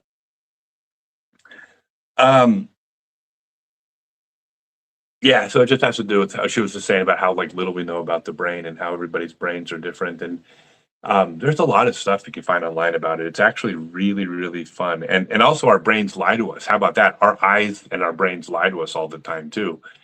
Like the fact that we trust our brains. I got one for you. This is completely unrelated, but someone did this incredibly fun experiment, testing human memory. Okay, they wanted to see how good is human memory actually. And what they recited was, forget it if I get the details a little bit hazy, you'll get the point of this. But they said, how good is our memory? And so they said, they looked at something which was, what I'm dating myself. When I was younger, everybody says, "Oh, I remember exactly where I was when JFK was shot, and I remember exactly where I was when man landed on the moon." Right? And we had these big memories, like these real big events in our lives that we remember like it was yesterday, right? That's so they said, well, let's see how good our memory is. So they gathered, I forget, a few hundred people, and they said, hey, you guys are on standby for the next major event that's going to happen. And when that happens, you're going to be part of an experiment. Well, the event was 9/11, and they contacted, I think it was like a couple hundred people, but they contacted them like that evening. And they said, tell me about your day. And they asked a bunch of questions, and people would give detailed explanation where they were when they first heard, where they were when the second tower went down. And people would tell the stories like, I showed up at work and everybody was gathered on the TV. And I remember that my manager was crying, but that's like, these are these very vivid memories. And it's assumed that probably in most cases, when you ask that evening, that's a probably pretty accurate memory. At least that's kind of the baseline. You have to start somewhere. And then they contacted the people a week later and asked them about 9/11. Then they contacted them a month later, and a year later, 5 years later, and then 10 years later. And every single time they asked them, tell me what happened on 9/11. Tell me about your day. And the further away you got from the event, the less accurate the remembering was of the event, to a point where there are people that would literally say, no, I was sitting at my kitchen table and I was watching it on the TV. But the day of the event, they said that they heard about it at work when they first heard about it, right? Like that's how far people's memories had gotten from the actual event. And it turns out that after 5 or 10 years, everybody's memory was off. Just like almost nobody had the details right 10 years later, even though everybody says, I can remember that day like it was yesterday. Now, here's the interesting thing. One of the questions they also asked people, which was, how confident are you in your answers? And people's confidence the day it happened was really high. I'm very confident that this is what happened that day. And over time, they, understandably, their confidence went down, how well they're remembering their events, until a point when their confidence started going up. And after 10 years, people were as confident in what they remembered as they were the day it happened, even though the further away they got, the further their actual memory was from being accurate. So the longer it was, what it says is that number one is our brain doesn't remember things well, and it fills in the gap and paints pictures of things that didn't actually happen the way we remember them happening. But we then remember our memories, not the event. We remember the memories that our brain created, and those can become so imprinted that we don't forget the memories, and then we trust in those memories, even though they're not accurate. I don't know why I went to that story, but I think it's kind of fun. So anyways, that's just our brains suck. They're not as good as we think. Are you planning on doing a clinic tour in 2026? Of course I am. This is what I do. I teach disc golf. This is my love. This is my passion. I make great discs, which you can go to StokeleyDisc.com. And if you like my tutorial videos and they're helping you play better at disc golf, the way you can thank me is go to StokeleyDisc.com, order some discs, throw them. You're going to love them. And I'll keep making tutorial content, helping you guys play better. But yeah, I'm doing a tour in 2026. I saw you did one of my favorite courses in 2024, Richmond, Houston, but that was before I know who you were. And back when I was starting to get hooked. From a late 40s casual and frequent player and fan. Thank you, Kevin. Yes, I'm absolutely, for sure, 100% doing clinics. I will never stop teaching disc golf. I get so much reward, like it's so rewarding to me to help people play disc golf better. You guys want to hear me go deep for like a half a second? I'm going to say something totally deep. I think teaching disc golf is actually extremely important, which probably sounds stupid, but I'm gonna defend this idea. So everyone knows the game of golf, whether it's disc golf or golf, is fun, right? We all know it's fun. Okay, no, it's not. Okay, the game of golf isn't fun. The game of golf can be fun. But for most players, when you're not playing well, or when you're struggling, or when you're getting injured, golf ain't fun. Golf sucks, right? Now, I know it's always fun to be with your friends, and a bad day of disc golf is better than a good day at work. I know all the memes, and there's some merit to this. I'm not dismissing that. But at the end of the day, golf is less fun when you're struggling than when it's fun. And in fact, the less fun you have, the less likely you are to keep playing. The more you get injured, the less likely you are to keep playing. So when I teach disc golf, to me, I feel like I am helping people do something that gives them joy in their life, or it increases the joy in their life for a much longer period of time, maybe for the rest of their lives. And I think that's a big deal. To me, what could be more rewarding than giving things to people that make them happy for the rest of their life? Everybody that follows my teaching that doesn't get injured because they're throwing correctly, they don't even know that they might not be playing disc golf the rest of their life had they gotten injured. Well, there's no way to quantify or prove this, but I know that a lot of people out there are playing today that wouldn't be playing because they watched my videos and learned how to throw correctly. So I will never stop teaching disc golf because this is something that gives me a lot of value. I struggle with the release of the disc when putting. Is half push and half spin and all inconsistent. I love a video that talks about the release mechanics from the fingers and the pressure. Adam, I will make a video about that. I'll put that on my list. Peter says, struggling with brace timing. Any short to go-to fix to solve this problem? Fan from Norway in his 50s. Brace timing. I'm going to give you one thing and one thing only, which is you plant your foot before you begin pulling the disc. When it comes to timing, that trumps everything. Now, that does not mean that when your foot transfers to its heel, when your heel rotates, when the hips engage, how much the hips move, when the shoulders turn, when the elbow bends, when the head blah blah blah blah blah blah blah blah blah, blah. I'm not saying all that isn't important. Okay, what I'm telling you is there's a difference between all the mechanical things that happen on the throw and what you actually do to make those things happen. If when you throw, you are trying to intentionally coordinate your foot placement with your foot rotation, with your weight transfer, with your hip engagement, with your shoulder rotation, with your elbow bending. If you are trying to intentionally coordinate those things together, you're dead in the water. Nobody in the world can coordinate 7 different things in 0.2 of a second that happen in hundreds of seconds. Like, that's not even possible.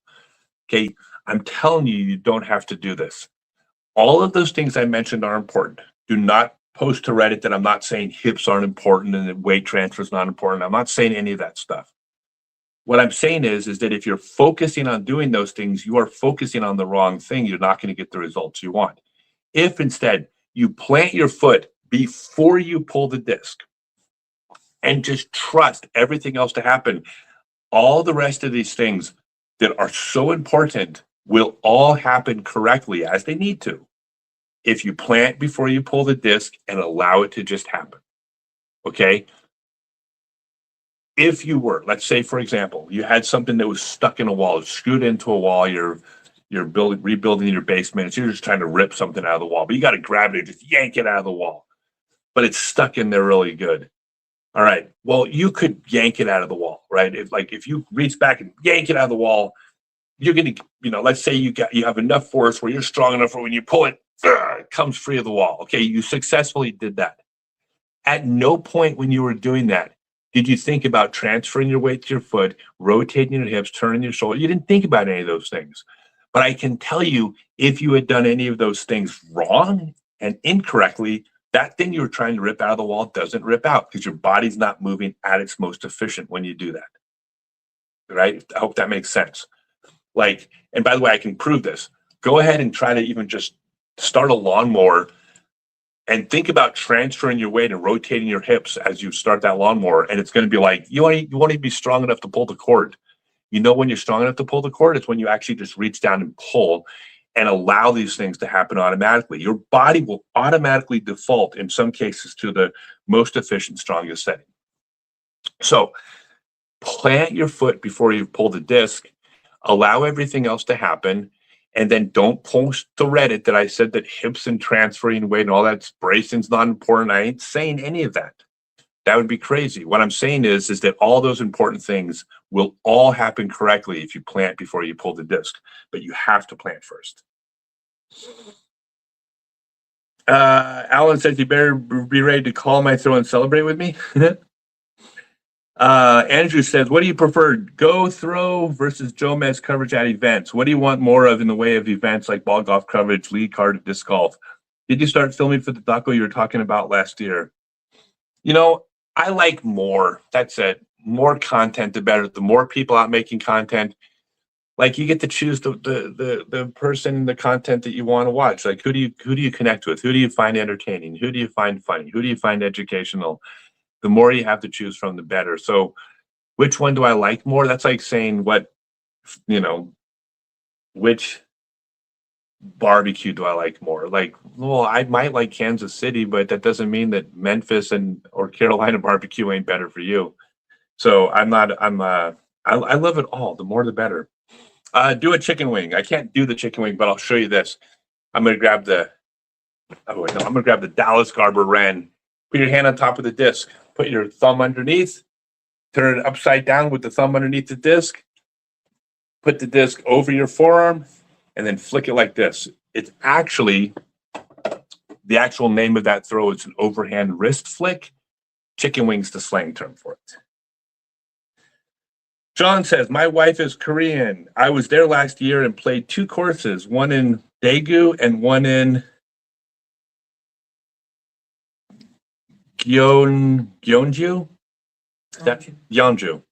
Both great courses. My question is, have you played Yanggu Art Valley in Korea? I was invited to play there. What do you think? So yes, I have played Art Valley in Korea. That sounds so pretentious, right? Sure, I've played that course in Korea. But yeah, I went out there and got to meet Mr. Yoon, Chairman Yoon, the CEO of Crown Confectionaries. It's the company, his company that is a major snack company. It's like Nestle in Korea. And he loves disc golf, and he's building the courses in Art Valley that are absolutely beautiful. I feel like, in my opinion, that course I played at Art Valley was, as far as just courses go, was the best course I've ever played in Asia. So, do I think you should go play it? Yes, I do. It's fantastic.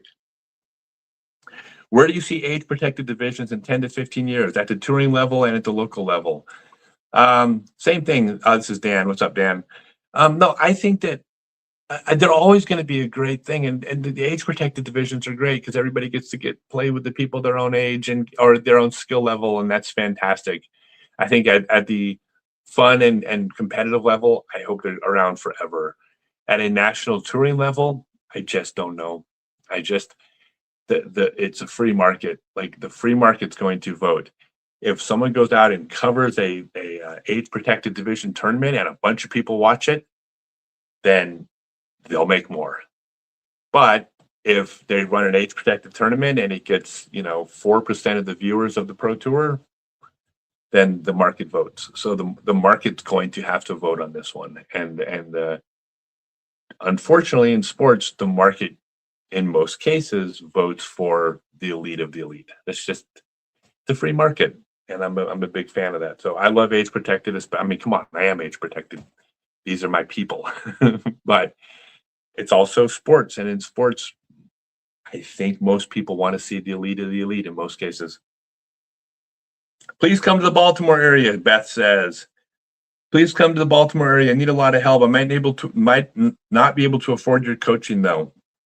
So yes, you can afford my coaching. Number one, all the stuff I do on YouTube and all the stuff I do on social media is free, but I also teach a wide variety of classes on purpose. I will do big group clinics where it's unlimited amount of people come out. I charge like $25 for those. My fairway field trips, I'm charging $49, but you get a disc, you get a clinic, 90-minute clinic, and then you get one-on-one coaching time. I do my full day seminars, which I charge $400 a person, but I cap at 5 people for a full day. But I purposely don't just do, like, I make more money doing my full day seminars than anything. Like, if I was just trying to make money, if it was just purely business to me, I would do my full day seminars. I would work fewer days and make more money. But then I wouldn't be reaching all the people. So I try to do is I purposely run a wide variety of events because I want to make sure everybody can make it. And so when I come to the Baltimore area, which I will this year, there will be something. I will be doing something out there that'll be affordable for everybody. Mark said, I got to say, you are the epitome of cool. Disc Golf is proud that you are here. Mark Chandler, that was not a question. In fact, I shouldn't have even read it out loud. The only reason I did is because you said I was the epitome of cool. And I would like to get that on a tattoo. Lou Cameron says, there have been rumors that you and Climo having a bit of a rivalry that included some calling the violations and giving strokes. Interested into what I have to say about this. So I'll address this in a couple phases. First off, were Ken and I rivals in disc golf? I've always shied away from saying yes because Ken didn't have any rivals in disc golf. Like, he dominated, so like to say that I was a rival of his, I don't think I don't think that would be fair to how good Ken was, to be totally honest. And I hate saying the words out loud, but like he was Ken Climo. He won just about everything he played. Personally with Ken, like we're different people. We're absolutely different personalities and different people. I will tell you this. I've been very, very happy over the last several years, especially. Like I'm watching videos and comments from people. Ken's out there he's being a fantastic ambassador for disc golf. People who are interacting with him at events are having great experiences, and I think it's great. So I'm happy for Ken. I'm happy for the success he's having, and yeah, I'm sorry. I wish it'd be more fun if I could stir the pot, but I love what Ken's doing. I heard the Climo discs. I have not thrown them, but I've heard they're very good. If he's involved, of course they are. So I'm very happy for Ken. I'm very proud of the ambassador he's becoming in our sport. So just because we're different types of people doesn't mean I don't respect what the man has done. How did I purchase? Oh, this is a good one, Matt. I'm going to give a disc golf history lesson here. You guys are going to think this is fun, I hope. How did you purchase discs when you started? Andy, do you have to buy a new disc every week or month? There wasn't premium plastic. They must have worn out fast. Oh my gosh.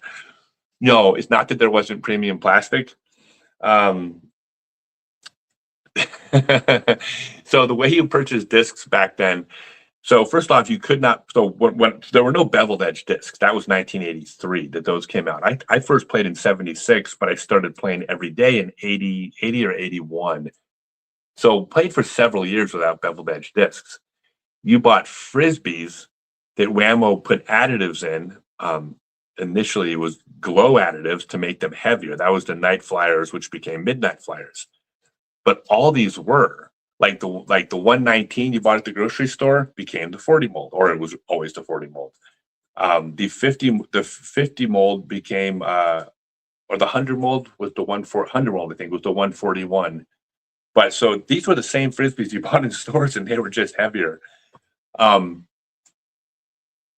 of the things about these Frisbees was that they were very fragile and that they broke easily. Like you threw your disc into a tree, you walked up the fairway going, please don't be broken, please don't be broken. And when you got it there, there'd be a big old crack in it. God. Now, discs back then cost about $7, right? We'll call that, what's that, $15 by today's money, which isn't a lot of money, except the culture of the sport back then was that there wasn't a lot of people with a lot of money back in the sport back in those days. And breaking a disc was tragic because most of us couldn't just go, well, I was a kid, but even the adults, I think most people that played couldn't just go out and buy 5 new Frisbees. Like that's just not the culture of who played back then. So yeah, they wore out quickly, but they also broke. Now, you did not buy these discs in stores. Okay, where you bought your discs was every course had a player that would not sort of, let me rephrase that. Every course, what am I saying? Occasionally, there would be a course which would have a player who would buy 50 or 100 discs at a time from Whammo, and they would show up and they would open the trunk of their car and they would have the latest and greatest in disc golf technology, which was just a bunch of Whammo Frisbees with golf weights. And then eventually, in like 1983, well, Discraft was around before then, making very good discs. And then in 1983, the beveled edge discs came out, and then Discraft, Innova, and also Lightning were making discs. And then a company called Destiny Discs was also making golf discs. But if you were selling discs, you would buy 100 discs and you'd show up in the trunk of your car. And if you lived at a course where nobody sold discs, you had to drive to a course where somebody was selling discs, and you hoped that person showed up that day. And if they didn't show up, you didn't get your discs. And when they did show up, you got to choose from what was available, which could be like 50 discs. Can you give me the plug? I got to plug my phone in, please. It's going to die in like 4 seconds. So 4 seconds. Yeah, you got 3, 2. So anyways, hold on, you guys. So it's about to die. I'm going to plug in real quick. So yeah, but you weren't buying discs at stores. It wasn't until a few years later that occasionally discs would show up in a store. But thank you very much. Now, when you bought them in stores, they would have a very small selection. There were two online catalogs, Discovering the World and The Right Life actually had catalogs, and there was places like Disc Golf World, Rick Rothstein's company. He did some mail order, but yeah, it was very limited back then. And then yes, the discs were out. Yes, you probably needed to buy a new disc every round with these early discs, but no one had the money to back then. Mike Moore says, "Do I like rocks?" He's talking about the end of a rock. What's your favorite rock? The answer is, yeah, rocks were the gold standard. They're still the gold standard for approach disc. Like the rock was like every category of disc, I kind of think has a disc that was the gold standard for it. That all discs are kind of like kind of copies of. They're not copies, but but the first putter was the Innova AVR. The first good mid range was the Rock. The first good overstable disc was the first really good one I think was the Viper, although the Excellent came out not long after from Discraft. I think the first good understable driver was the XL, and then Innova followed that up with the Valkyrie. So and nowadays everybody makes good discs, but I always think that there's a disc that in my mind was the first one to be that thing, the first non-beveled, really good non-beveled disc to come out, which took like 40 years, but I think it was the Berg. The first high-speed driver, and it was like that's the Destroyer. So yeah, of course I love the Rocks. Rocks were great. Roscoe says, "What form do you usually use for throwing backhand or forehand? What putting stance and release do you prefer?" So putting form, I can't really demonstrate on this, but the putting form, I mean, the driving form, I guess you could probably pull up any videos of me throwing. That's basically my form. It hasn't changed a lot over the years because your form, to a large extent, is kind of based on your body. You're not going to have identical putting form. You're not going to have an identical throwing form because all of our bodies move differently. Like it's kind of like in ball golf, where they talk about all the different players have slightly different swings. Well, it's not because some golfer says, "Oh, I want to move my club 3 degrees off this plane. That's a better." No, it's because that's the way their shoulder socket lines up. When they pull the club back in a smooth, efficient manner, because all of us have different shoulder sockets, the club's going to wind up slightly different. It's the same reason professional baseball pitchers don't all throw from an identical arm slot. Like if everybody had an identical body, there would be an optimal arm slot for pitching that every single pitcher would throw from, because everybody that didn't throw in that arm slot would be at a competitive disadvantage because they weren't throwing efficiently. But there's not an identical arm slot because everybody's body's different. That doesn't mean you get to throw any way you want to. Okay, the laws of physics trump everything. So there are certain rules to throwing. You're going to plant before you throw. You don't serve the pizza, throw with your palm up. Like there are absolute rules based on physics. But after you follow the rules of physics, which trump everything, there's a lot of variance within forms that are individual to how your body moves. The biggest challenge is, first off, knowing the difference between what rules you must follow and where the flexibility lies. And that's my teaching. My teaching method is all about, these are rules, these are written in stone, everybody must do these. But this thing over here is individual. That must be how your body moves. And those are not going to be the same thing. So rules are rules. The individual parts must be individual.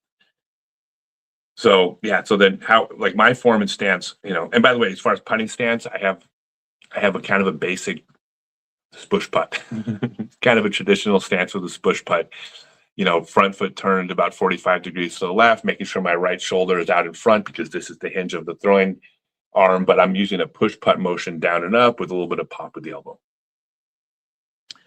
All right, we got just a couple more questions, you guys. I haven't talked about the owl yet. I'm trying to grow my company. Okay, don't click away when I start talking about discs, please. I need you guys. I don't need you to throw my discs. I'm not going to go, please throw my frisbees. What I'm saying is, please try my discs. Like, they are so good. They're as good as all the big major manufacturers out there. I got nothing against anyone that says, you know what, I just prefer going with the big guys. I just like to go with the major companies, which is fine. Like, this is the reality. You have Applebee's, who makes great food at reasonable prices, and right next door you have the mom and pop restaurant, right? That's the small company that's trying to compete. You will always have more people in Applebee's than the mom and pop's restaurant. That's just, I don't know if it's marketing, if it's just tribalism, or I don't know the reasons for it, but we know this is true, right? Applebee's is going to do better than mom and pop's restaurant. But it doesn't mean the mom and pop's restaurant isn't making good food at competitive prices. It's just a matter of, like, which company do you want to support? Most people would rather give their money to a giant corporation than the mom and pop restaurant. Like, no one wants to admit that, but go look at the parking lot. It's a free market. We vote with our wallets. So in disc golf, most people want to give their money to the big companies. It's a free market. The market's voted, but it's not all of you. So for those of you who want to get on board with a smaller company who's making discs every bit as good as the big companies, you want to be part of this vision I have for trying to make the sport, the things I'm trying to do to make the sport better with my teaching and, all the education, and throw Stokely discs, give them a try. Go to StokelyDisc.com. If you want an overstable approach disc, the Owl is, like, it's phenomenal. Like, everyone knows the Zone is awesome, right? I'm not knocking the Zone, but it's a little bit more overstable than a Zone, but it's not as radically overstable as the Zone OS. It kind of fills the gap between the Zone and the Zone OS. It also does not give two craps if you have a headwind. Throw this disc into a 20-mile-an-hour headwind, it's going to hold its line. So the Owl is phenomenal. It's very overstable. This is not an all-purpose disc. If you're only buying one approach disc, the Owl's not your disc. It is for a specific type of shot, but it is fantastic. By the way, it's also a narrow rim, which most players, or sorry, it's not very deep, which most players also find is easier to throw sidearm. Just the mechanics of throwing the sidearm, the deeper the rim, typically it comes off the hand with more wobble for most players. So the Owl kind of takes care of that. All right. Oops, wait a second. Oh, wait a second. I just saw a question. Did I miss this? I think I missed the question. Interesting. No, a bunch of questions disappeared. Wait a second. Someone asked about my previous disc line. Oh, yeah. So I didn't mean to skip it. Is my former disc line of discs acceptable discussion? Every discussion is a fair discussion. So and I really wish I hadn't done this. This is just hindsight. I'd been gone for the sport for 13 years, and from 2000 to 2014. And when I came back, I thought, I want to release a line of discs. And I'm trying to, by the way, I'm coming back from a really kind of bad period of my life. And I'm like, I really want to get out there and try to make a living at disc golf. And at the time, all the questions of, like, legalizing pot in Colorado were kind of a thing, and all these businesses were opening up. And I said, wow, what if I made a line of discs named after different strains of pot, right? That was totally not a weird thing in 2000. I had not realized how much the sport had changed in 13 years. That's just a fact. I was a bit ignorant of my market, of my audience. And this is the actually funny aside. I'm not a pot smoker. Okay, what I am is I'm not political at all, but if you put me in a camp, I'm very libertarian. Your body, whatever you want to put it in is up to you. Government, stay out of my home. Like, get rid of the black market, blah, blah, blah. There's a lot of reasons why I'm a supporter of the industry, even though I'm like, I don't smoke pot. I'm sorry, not to let anybody down, but I'm not a pot smoker. But I support that industry. I think anyways, I didn't realize the sport had changed and that the sport had moved away from that image enough where it turned out it was just a bad idea. So I very quickly shut it down and was like, sorry, my bad. That was my mistake. But I won't retract what I believed or what I believe in the world. I just don't think I don't think it was a good idea for our sport. So it was a mistake, but that's okay. I'll make more mistakes. I'm only 56 years old. I have plenty of mistakes coming um, that I'm still going to make in my life. There we go. All right, got just a couple more questions, you guys. Oh, good. So this is on my longest drive page. I don't know if you guys know this, but I have an entire page that is dedicated specifically to non-disc golf stuff. I get to be a little bit less um, politically correct. Lifestyle. It's about lifestyle. It's about being happy. It's about being funny and traveling and more philosophical. Still not political because I hate politics, but it's more just non-disc golf stuff. It's a lot of fun, and we talk about things that I really don't want to necessarily connect to. Like it's not part of my disc golf world, but it's called Stokely's Longest Drive. We have a lot of fun there, and we got about 5,000 people follow, so it's actually got a pretty good following. All right, questions. Do I play any instruments? Is there a band or song to put you in the right frame of mind before a round? If you could play a round with 4 non-disc golfers, who would you choose and why?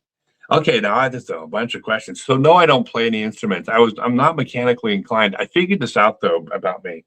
I figured out that I've always kind of thought that I'm probably on the spectrum somewhere, just because I just feel like I'm a little bit, not on purpose, but I view the world a little differently, and I've been told I'm a little bit quirky in how I live. I don't know. I've been told by people, so I'm not gonna I'm not gonna question them.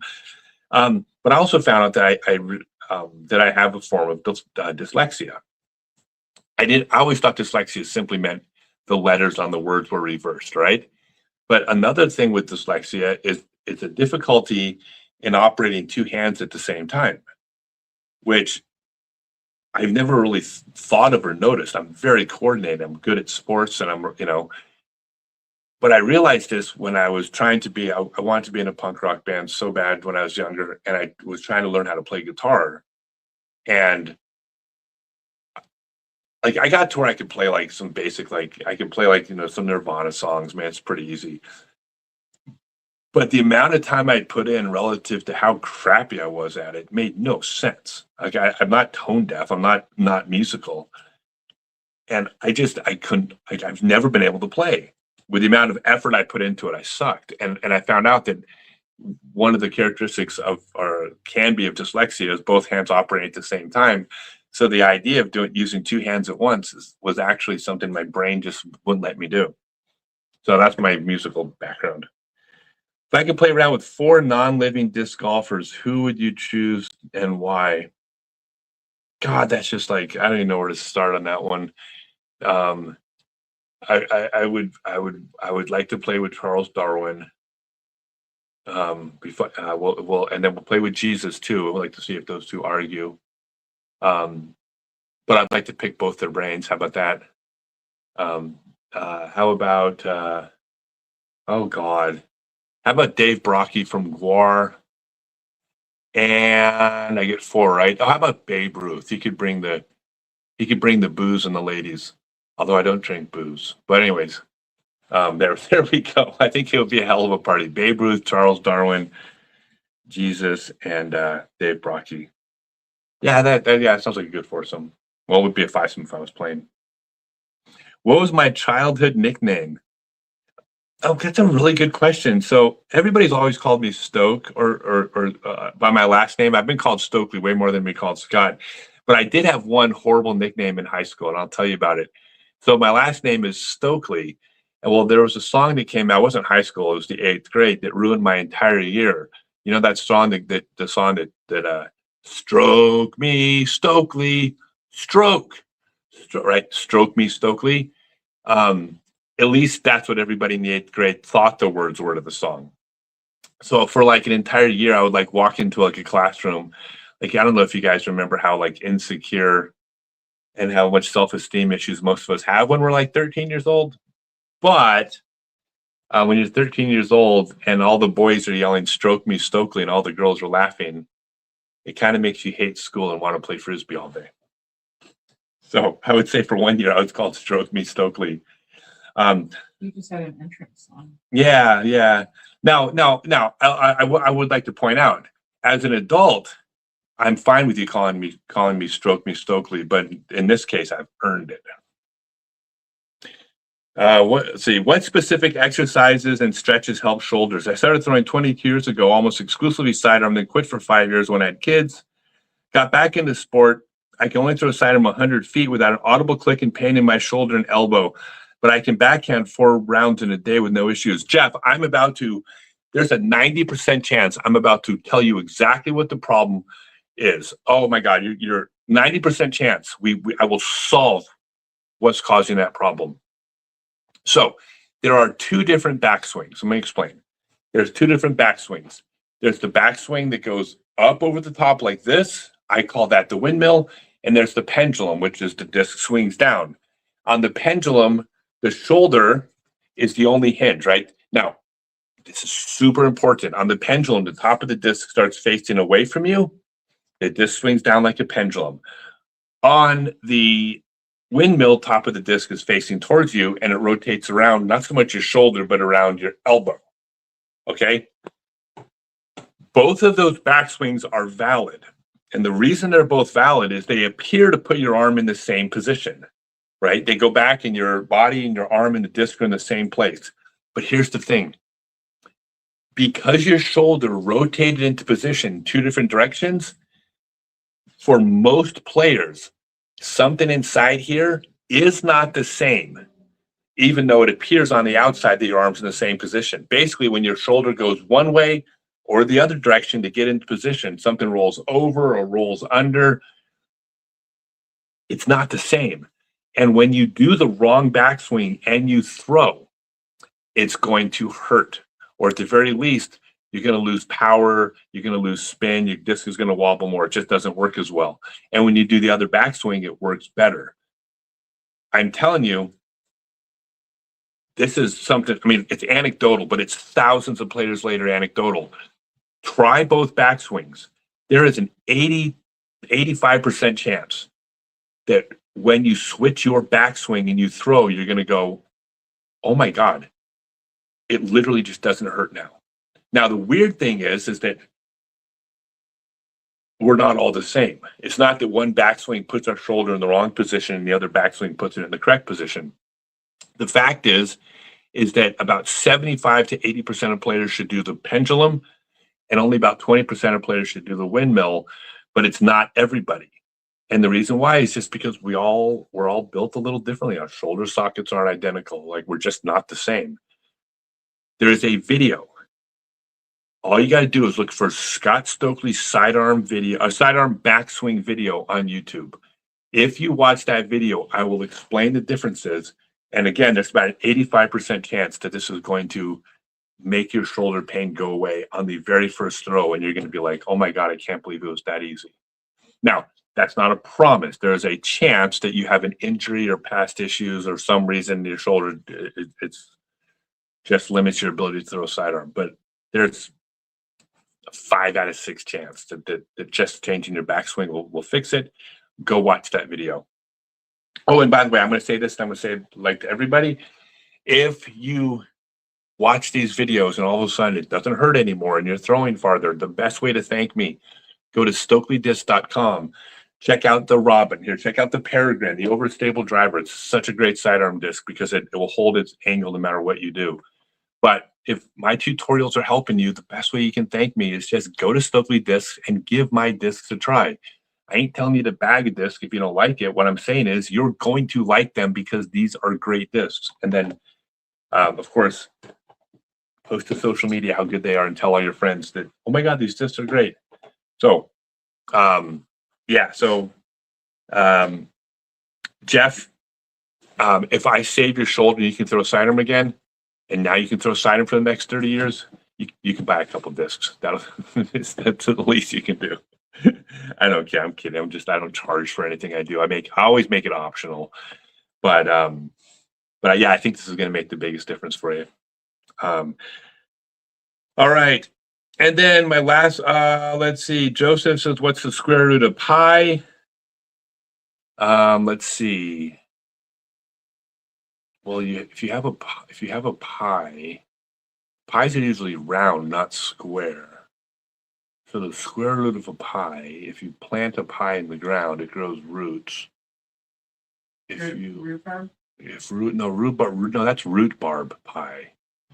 Yeah, I don't know. I would say the square root of pi is a pi symbol with the square root symbol around it. And that's the actual answer. Okay. Dustin says, when will you make it to Central Florida? I will be in Central Florida this year. I think, I could be wrong. I think I'm going to try to hit some events right after the Supreme flight. Because I'm going to be filming Dallas Gardner's first. Gardner. What did I say? Gardner. Did I say Gardner? Yeah. Yeah. Sorry, Dallas. Well, his friends call him Gardner, but his name's Dallas Garber. Did I dodge that one? Not really.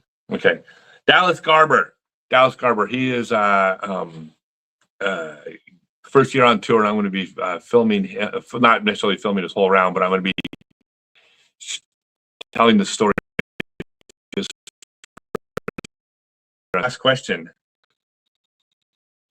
And then I'm going to give you guys one more thing before I go. Austin says, I got serious about disc golf when I was 18.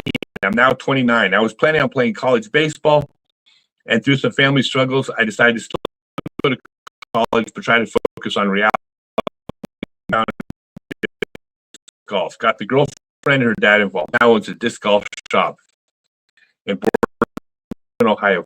Fairs got up to 950 rating, but now playing none due to work. How would you recommend finding fun in the sport? Personality-wise, I'm super competitive. Like that back with disc golf, and I can't find it. Schedule being the number one issue. Let me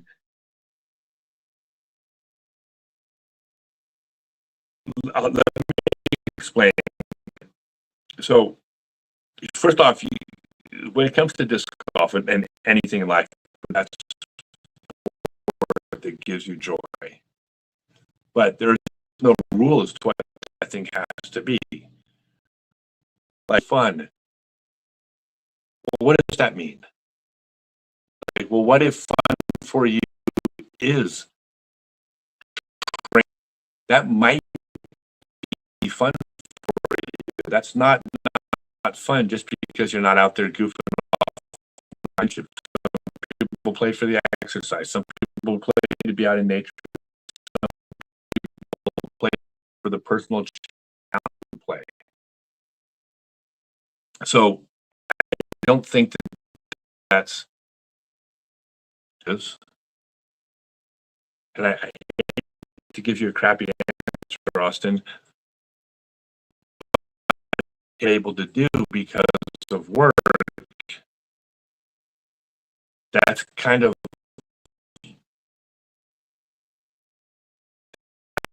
enjoying the game. Like, I would say try to enjoy it for different reasons, but who's to say you're not going to? You said you like this point in your life with the idea of careers changing, things changing later on. Maybe you find it's also possible that, yeah, you're not competitive. Like, look, I'm going to give you a perfect example for me, about me trying to do what gives me joy. I played before I went on the disc golf pro tour in 2022. I toured for a couple years, playing age protected. Now I was over 50, so I could have played over 50 division, although I mostly played over 40. I still played a division above me. But in 2 years, touring around the country playing MP40 and MP50 tournaments, I won 70% of my tournaments that I played. And I was teaching and running classes and doing lessons. I wasn't even practicing. I was just showing up to courses playing, and I won 70% of the tournaments. And I enjoyed playing, but I didn't get anything out of it that motivated me. And the reason I know it didn't motivate me is that I had no interest in going to the gym. I had no interest in practicing putting, nothing. And so for me, like, what's fun? Well, what if I go back on the disc golf pro tour? And the minute I made the commitment to go on the tour, all of a sudden I'm in the gym, I'm practicing putting, even though I'm not winning tournaments. Like, I had more fun competing against the best in the world. And then, hey, I finished 36th place and I shot 1030. That's pretty damn good for my age. But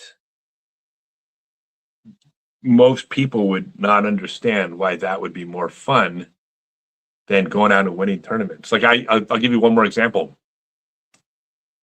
The one year in Flagstaff Masters Worlds, I'm at an Elite Series Disc Golf Pro Tour event. Everybody's like, "Why are you at Masters Worlds right now?" And I'm like, I'm trying to explain the best I can to explain to them is that when I thought about going to Masters Worlds, my heart rate didn't increase. Like, I didn't get excited. Like, oh, I can't wait. Oh, I want to go practice. Let me get out there early and train for the. I just didn't have this visceral emotional response to being there. It didn't move me. When I thought about playing the Elite Series Pro Tour event, I couldn't sleep at night.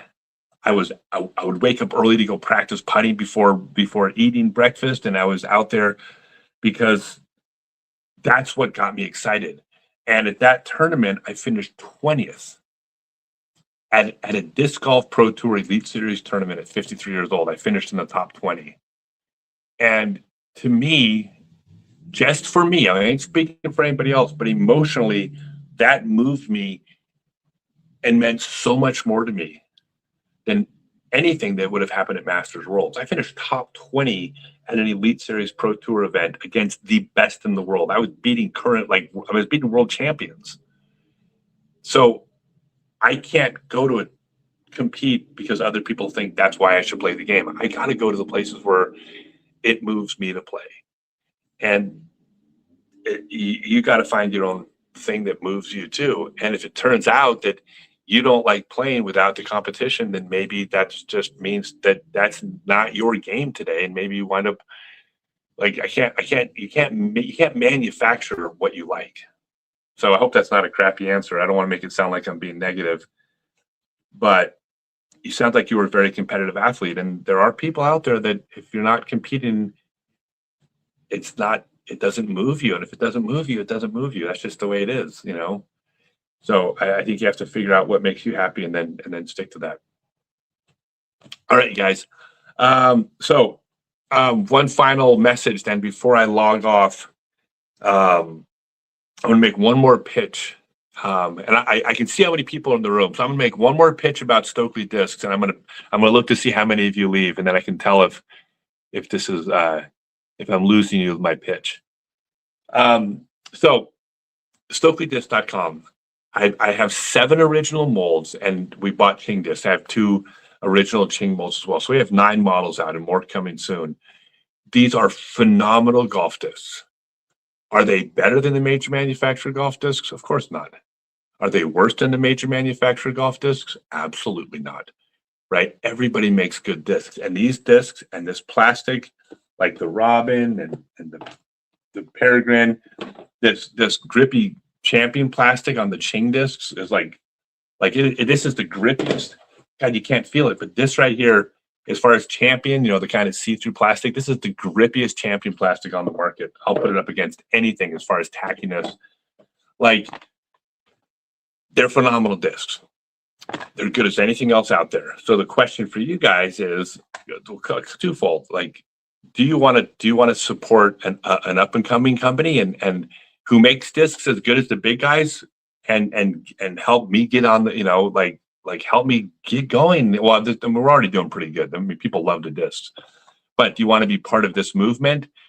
To be, get behind the little guy trying to take on the big guys? I would absolutely love it if you got behind this, not because of charity or because you like me or anything like that, but because these discs are phenomenal. They fly good. You're going to play great with them. You play as good with these as anything else on the market. You get to vote with your wallet. You know, do you want to support the big guys, or do you want to support Applebee's, or do you want to support the mom and pop's restaurant next door who's trying to become the next Applebee's? I don't think I'm ever going to get that big. I'm not motivated enough to do what it takes to get that big. I just want to be successful and maybe retire like before I'm 80. But these discs are great, and I want you all to be a part of this. If you're totally into Stokely discs, my Discord server, scottstokely.net/Discord. That's where we do all sorts of chatting off the air. I have a group where we talk about just like, we have like a men's group. We talk about just guy stuff that's not related to disc golf. We talk about special needs classes. We talk about recovery. We talk about golf discs and throwing better. But we do a lot of stuff with kind of like the inner circle of my disc golf crew, scottstokely.net/Discord. But I just encourage y'all, if you liked it, if you're entertained by the stuff that I do, and you think I'm making disc golf more fun for you, or if my tutorials or my teachings helped you play better or reduced injuries, the best way you can thank me is go to StokelyDiscs.com, get some Stokely discs, try them out. You're going to love them. And then once you throw them, would love it if you made some social media content telling everybody how good they are. Just be honest. I'm not telling you to say it because I'm asking you to. Just tell people what you think of them, because they're great. And then, of course, you know, we'd love to have you on the crew. Love to have you as part of the flock, right? So thanks, you guys. I had a great time today, and I'll definitely do this again soon. And I hope it was fun for all of you. Thanks.